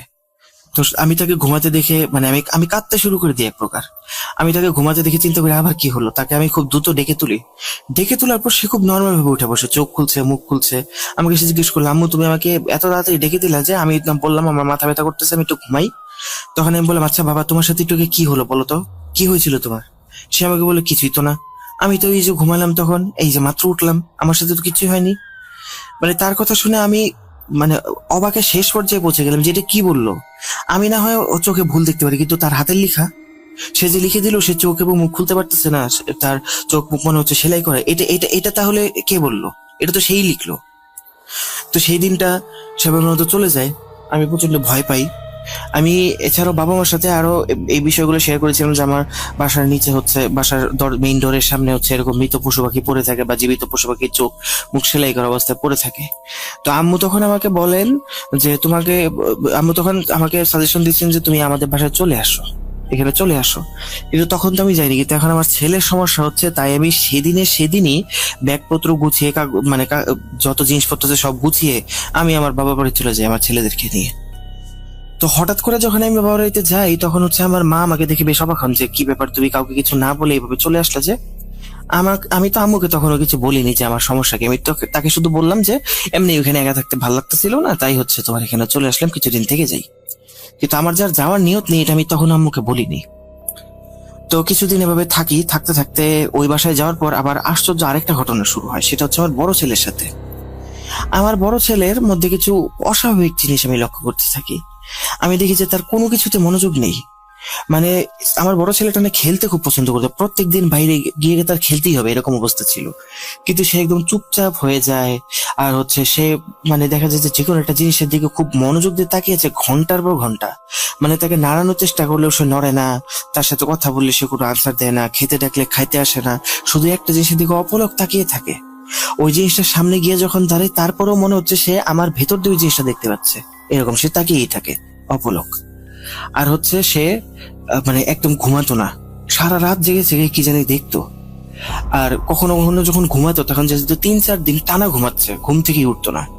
এভাবে তার শরীর ধীরে ধীরে খারাপ হতে থাকে।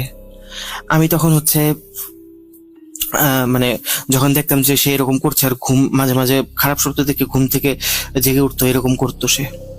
তো এক সময় এরকম হওয়া শুরু হলো কি, আমি হচ্ছে স্বপ্নে দেখা শুরু করলাম যে আমার বড় ছেলে এবং ছোট ছেলে দুইজনেরই হচ্ছে চোখ মুখ সেলাই করা, তারা চোখ মুখ কিছু খুলতে পারছে না, তারা শুধু কষ্টই পাচ্ছে। এইসব দেখে হচ্ছে আমি কান্না করে ঘুম থেকে উঠতাম। তখন আম্মু আমাকে জিজ্ঞেস করতে থাকতেন যে কি হলো তুমি এরকম করতেছো কেন। তখন এক সময় আমি আম্মুকে বাধ্য হয়ে মানে ব্যাপারটা বলেই দিই যে আসলে কি সমস্যা জন্য আমি বাসায় চলে আসছি। তো আম্মু আমাকে বলে যে মনে হচ্ছে এটা কোনো মানে জিন ঘটিত সমস্যা হতে পারে, তো আমরা এক কাজ করি, কোনো একটা ভালো হুজুর বা আলেম টাইপের কাউকে দেখাই। তখন আমি বলি যে না, আমি সবে এরকম ভাবে বিশ্বাস করি না, আমি হচ্ছে ডাক্তার দেখাবো, মানে মানসিক ডাক্তার দেখাবো, সাইকোলজিস্ট দেখাবো। তো আম্মু আমার কথায় বেশ নারাজি হন, কিন্তু তারপর আমাকে বাধা দেন না, আমি সাইকোলজিস্ট দেখাই। তো সাইকোলজিস্টের কাছে গিয়ে যখন কথা বলি তখন আমাকে উনি বলেন যে আপনার বড় ছেলে কি ছোট থাকতে মানে এই যে চোখ মুখ বন্ধ হওয়া বা সেলাই করা এরকম কিছু কি এক্সপিরিয়েন্স করেছিল। তখন আমি বলছি যে হ্যাঁ, ওর জন্মের পর থেকে তো এরকম শুরু হতো, আমাদের বাসায় এরকম মানে চোখ মুখ সেলাই করা পশু পাখি পড়ে থাকতো, এগুলো তো ও ছোট থেকেই দেখে আসছে। তখন সে বললো যে এগুলোর ইফেক্টই হয়তো বা ওর উপরে পড়ছে, ও এই জন্যই হয়তো বা এরকম করে আছে। তখন আমি বললাম আমার ছোট ছেলের সাথেও যেরকম হলো এটা কি। তখন বললো যে এইটা কোনো সমস্যা নেই, এটা হয়তো বা ও স্বপ্ন দেখে এরকম হয়েছে, এটা কোনো সমস্যা না। তখন হচ্ছে আমাকে বললেন যে আমার ছেলেকে কিছু মেডিকেশন দিবেন, আর হচ্ছে এইসব ঠিক হয়ে যাবে দ্রুতই, অসুবিধা নেই। তো আমি ছেলেকে নিয়ে বাসায় আসি। প্রথম যেদিন আমি ডাক্তার দেখাই সেদিন রাতের ঘটনা, তাকে আমি ওষুধ খাইয়ে শুয়ে দিয়েছি, আর আমার ছোট ছেলে হচ্ছে ড্রয়িং করার জন্য পেন্সিল বক্স করছিল। তাই বললাম যে তোমার বড় ভাই রুমে যাও, সেখানে ওর মানে প্যাস্টেল কালারের পেন্সিল আছে, তুমি নিয়ে আসো গিয়ে। তো সে ওখানে যায়, যাওয়ার পরে প্রায় আধা ঘন্টা হয়ে যায়, সেই রুম থেকে ফিরে আসে না। আমি তার হাতে কোনো কাগজও দেখিনি যে সে নিয়ে গেছে মানে ড্রয়িং করার জন্য। তো আমি বেশ অস্বস্তি অনুভব করতে থাকি। আমি তখন উঠে আমার বড় ছেলের রুমে যাই, গিয়ে দেখি আমার ছোট ছেলে ফ্লোরে অজ্ঞান হয়ে পড়ে আছে, তার হাতে রং পেন্সিল, আর আমার বড় ছেলে তার উপরে উঠে বসে আছে এবং কি কি যেন পড়ে তার উপরে ফু দিচ্ছে। আমাকে দেখে আমার দিকে তাকিয়ে বিচ্ছিরি একটা হাসি এবং একটা চিৎকার দিয়ে সেও অজ্ঞান হয়ে যায়। তো আমি তাদের দুজনকে বিছানায় শুয়ে দিই এবং সেই রাত তাদের সাথেই আমি কাটাই। আমার বাবা মাও সেদিন সেই রুমেই ছিলেন। তো হচ্ছে আমি পরদিন আবার ডাক্তারের কাছে যাই, গিয়ে হচ্ছে ডাক্তারকে এই কথাগুলো বলি। ডাক্তার তখন বলেন যে আপনার ছেলে ছোটবেলা থেকে এগুলো এক্সপিরিয়েন্স করতে করতে সে এগুলো হচ্ছে তার মধ্যে বসে গেছে, এবং সে এখন এই ক্যারেক্টার গুলো যেগুলো মানে যারাই আর কি এই পশু পাখিগুলোর মুখ সেলাই করতো সেগুলোর মধ্যে নিজেকে হয়তো খুঁজে পায়, মানে সেরকম ক্যারেক্টার সে তার মধ্যে বিল্ড আপ হয়ে গেছে, এই জন্য হয়তো বা তার সাথে প্রবলেম হচ্ছে। তো ডাক্তার চিকিৎসা শুরু করেন, মাঝে মাঝে আবার হসপিটালে অ্যাডমিটও করে ফেলতেন, কিন্তু কোনো উপকার কিচ্ছু হয়নি, অবস্থা আরো খারাপ হতে থাকে। আমার ছোট ছেলে তো তেমন সমস্যা হয়নি, তেমন কিছু হয়নি, কিন্তু বড়টার অবস্থা দিন দিন খারাপ থেকে খারাপতর হতে থাকে। এত খারাপ অবস্থা হয় যে সে বিছানায় পড়ে যায়, সে ফেল করে তাকিয়ে থাকে, খায় না কিছু না, কখনো ঘুমায় না, এরকম চলতেই থাকে। শরীর স্বাস্থ্য সুখে একদম কঙ্কাল হয়ে যায় সে। তো আমি মা হিসেবে এইসব মেনে নেওয়া তো আমার পক্ষে পসিবল না। তো আমি একদিন হচ্ছে বড় ছেলের রুমে নামাজ পড়তে পড়তে হচ্ছে আল্লাহর কাছে দোয়া করছি যে আল্লাহ, আমার ছেলেটাকে তুমি সুস্থ করে দাও, আর যদি ওর কপালে সুস্থতা লিখা না থাকে তাহলে এই কষ্ট ওকে ভোগ করতে না দিয়ে ওকে তোমার কাছে নিয়ে নাও। এখন আপনারা চিন্তা করেন যে আমি মা হিসেবে এরকম একটা ছেলের জন্য আমি এরকম একটা দোয়া করলাম। কেন করলাম? কারণ হচ্ছে আমার ছেলের কষ্ট আমি দেখতে পারছিলাম না। আপনারা বুঝতেই পারছেন যে আমার মানসিক অবস্থা তখন কতটা খারাপ ছিল। তো আমি দোয়া করতেই আছি, এমন সময় দেখলাম আমার ছেলে ঘুম থেকে উঠে বসলো, বসে হচ্ছে আমার দিকে তাকালো। আমার দিকে তাকিয়ে তার চোখ বন্ধ, সে মুখ খুলতে পারছে কিন্তু চোখ খুলতে পারছে না, বন্ধ। আমার দিকে তাকিয়ে আমাকে বলল যে আমি একটা একটা মহিলা কণ্ঠে বলল যে আমি একটা জিন। আমি তাকে বললাম, জিন মানে আপনি আসলে কে? আমাকে পরিষ্কার করে বলেন, আপনি কে, কোন জিন আপনি? তখন সে আমাকে বলে যে এত কিছু জানতে হবে না, আমি একটা জিন, আমাকে এক জাদুকর আপনার ছেলের উপরে পাঠাইছে, আমি আপনার ছেলের যা কিছু হচ্ছে, ক্ষতি টুতি যা কিছু হচ্ছে সব আমিই করছি। তখন আমি তাকে খুব রাগান্বিত হয়ে নানা ধরনের যত রকমের আমি তাকে পারি অপমান করি এবং উল্টাপাল্টা কথা শুনাই তাকে, বলি যে তোর কি লজ্জা নেই? তুইও তো আল্লাহর একটা সৃষ্টি, তুই আল্লাহর আরেক সৃষ্টির সাথে এরকম কিভাবে করতে পারলি? তখন সে আমাকে বলে, দেখেন বোন, আমার আসলে কিছু করার নেই, আমি বাধ্য হয়ে করছি এই কাজ। যেই জাদুকর আমাকে এই আপনার ছেলেকে কষ্ট দেওয়ার জন্য পাঠাইছে, সেই জাদুকর আমার মেয়েকে বন্দি করে রাখছে। এখন আমি যদি আপনার ছেলেকে কষ্ট না দিই, এভাবে তিলে তিলে কষ্ট না দিয়ে মেরে না ফেলি, তাহলে সে আমার মেয়েকেও মেরে ফেলবে। আপনার কাছে আমি একটা অনুরোধ করছি, আপনি একটা ভালো হুজুরের সন্ধান করেন, তার কাছে যান, গিয়ে আপনার ছেলেকেও বাঁচান, আমার মেয়েকেও বাঁচান। সে আমার কাছে মোটামুটি কান্নাকাটি করে এই কথাগুলো বলে। আমি তাকে বলি, ঠিক আছে, আমি দেখছি কি করা যায়। তখন আমি আমার মায়ের সাথে এই জিনিসগুলো শেয়ার করি। আম্মু তখন আমাকে বলেন যে আমি তো তোমাকে আগেই বলছিলাম যে এটা এই ধরনের কোনো সমস্যা হতে পারে, তখন তো তুমি আমার কথা পাত্তা দিলা না। তারপর শুরু হয় আমাদের হুজুর খোঁজার এক না শেষ হওয়া সফর। আমরা বহুত হুজুর, বহুত পীর সাহেব, ফকির, বহুত কবিরাজ, অনেক কিছু দেখেছি, কিন্তু কোনো লাভ নেই। অনেকে দেখা যেত যে টাকা খাওয়ার ধান্দা ছিল, ভণ্ড ছিল। টাকা বড় ব্যাপার ছিল না। আমার আগেই বললাম যে আমার পরিবারের কাছে টাকা পয়সার অভাব ছিল না, আর আমি ছিলাম আমার পরিবারের একমাত্র মেয়ে, একমাত্র সন্তান। তো টাকা পয়সা নিয়ে তো প্রবলেম ছিল না। আমি পানির মতো টাকা খরচ করেছি, কিন্তু কোনো সুবিধা পাইনি। তারপর রাজশাহীর কোনো এক জায়গায় এক হুজুরের সন্ধান পাই। উনি লোকমুখে শুনি যে উনি নাকি জিন পালেন, উনি জিনের মাধ্যমে এই সমস্যাগুলোর সমাধান করেন। তো আমি তখন আমার ছেলেকে নিয়ে রাজশাহীতে যাই। রাজশাহীতে যাওয়ার পর আমি জানতে পারি যে সেই হুজুর বা পীর যেটাই বলি না কেন, উনি চিল্লা করতে গেছে। তো চিল্লাতে উনি মোটামুটি 20 দিন বা 25 দিনের মতো চিল্লায় থাকবেন। তো আমরা করি কি রাজশাহী থেকে আর ব্যাক না করে সেখানে একটা হোটেলে থাকতে শুরু করি 20 দিনের মতো। তো যখন খবর পাই যে হুজুর ফিরে আসছেন, তখন আমরা তার কাছে যাই। তার কাছে যাওয়ার পরে আমি তাকে কিছুই বলিনি, সেই আমাকে বলতে থাকে যে আপনার বাসায় যে ওই পশু পাখির মুখ সেলাই করা অবস্থায় থাকতো, কিছু মৃত অবস্থায় থাকতো, কিছু জীবিত অবস্থায় থাকতো, সেগুলোই আপনার বাসায় কালো জাদু করার মাধ্যমে আসছে। কেউ আপনার উপর কালো জাদু করে সেগুলো আপনার বাসায় রেখে গেছে, এবং এই জন্যই আপনার হাজবেন্ডের বিজনেসে এরকম একটা লস হয়, এবং এই জন্য আপনার হাজবেন্ড মারাও যায়। আর একটা কাক, চোখ সেলাই করা কাক পড়েছিল আপনার বড় ছেলে। সেই কাকটা যখন ছোট ছিল সে তো বুঝতো না, সে ওই কাকের একটা পশম বা পালক মুখের মধ্যে নিয়েছিল, এবং সেই জন্য সেই জাদুতে আক্রান্ত হয়ে গিয়েছে। জাদু তো আপনার পুরো পরিবারের উপরেই করা হয়েছে, কিন্তু আসলে এটার বেশি প্রভাব পড়তেছে এখন আপনার ছেলের উপরে, কারণ সে ওই জাদু করা কাকটার পালক মুখে নিয়ে গিয়েছিল। তখন আমি তাকে বলি যে হুজুর, তাহলে এখন আমি কি করব? তখন হুজুর আমাকে বলে, আমি একটা দোয়া দিচ্ছি, এই একটা কাগজে লেখা একটা দোয়া দিচ্ছি। এই কাগজটার দোয়াটা সবসময় আপনারা মুখস্থ করবেন, আর প্রত্যেকদিন রাতে সন্ধ্যার দিকে মাগরিবের আজানের পর, মাগরিবের নামাজ পড়ার আগে ওই কাগজটার লেখা দোয়াটা পড়ে পানিতে ফুটিয়ে ওই পানিটা আপনার ছেলেকে প্রত্যেকদিন খাওয়াবেন, একদিনও যেন মিস না যায়। এটা আপনাকে মোটামুটি 2 থেকে 3 বছর কন্টিনিউ করতে হবে। এরপর আর তেমন কোনো সমস্যা হবে না। তবে এখানে একটা শর্ত আছে। শর্ত আপনাদেরকে এই দেশ ছাড়তে হবে। এই দেশে আপনারা থাকতে পারবেন না। এই দেশে থাকলে আপনার ছেলেকে আমি কেন, কেউই ভালো করতে পারবে না। তখন আমি বললাম যে আচ্ছা হুজুর, আসলে এই জাদুটা কে করছে, আমার কি বলা যাবে? তখন আমাকে বললেন যে আপনি আমাকে এত প্রশ্ন করবেন না, আপনার কোনো প্রশ্নের জবাব আমি দিতে পারবো না। আমি শুধু এইটুকুই বলতে পারবো, আপনার আজ থেকে এই সমস্যা আর হবে না যদি আপনি নিয়মগুলো মেনে কাজ করেন এবং এই দেশ ছেড়ে দেন, যত দ্রুত সম্ভব এই দেশ ছেড়ে দেন। এরপরে আমি আমার সবকিছু গোছগাছ করে স্পেনে চলে আসি। এখানে আমার সিটিজেনশিপও হয়ে যায়, কারণ আমি বেশ উচ্চশিক্ষিত ছিলাম, সেখানে চাকরি করতাম, সিটিজেনশিপ সহজেই পেয়ে যাই। এবং হুজুরের কথা মতো সেই সমস্যা আমার ছেলের সাথে আর কখনোই হয়নি। এখন মাশাআল্লাহ আমার বড় ছেলে ডাক্তার, এবং ছোট ছেলে নিজের বিজনেস দেখে। তারা সবাই খুব ভালো আছে, এবং সেই পানি আমি তাকে 3 বছর হুজুর বলছি আমি তাকে 4-4.5 বছর খাইয়েছি। এবং আজ স্পেনে আসার পরে আজ পর্যন্ত আমি কখনো আর দেশে ফিরে যাইনি।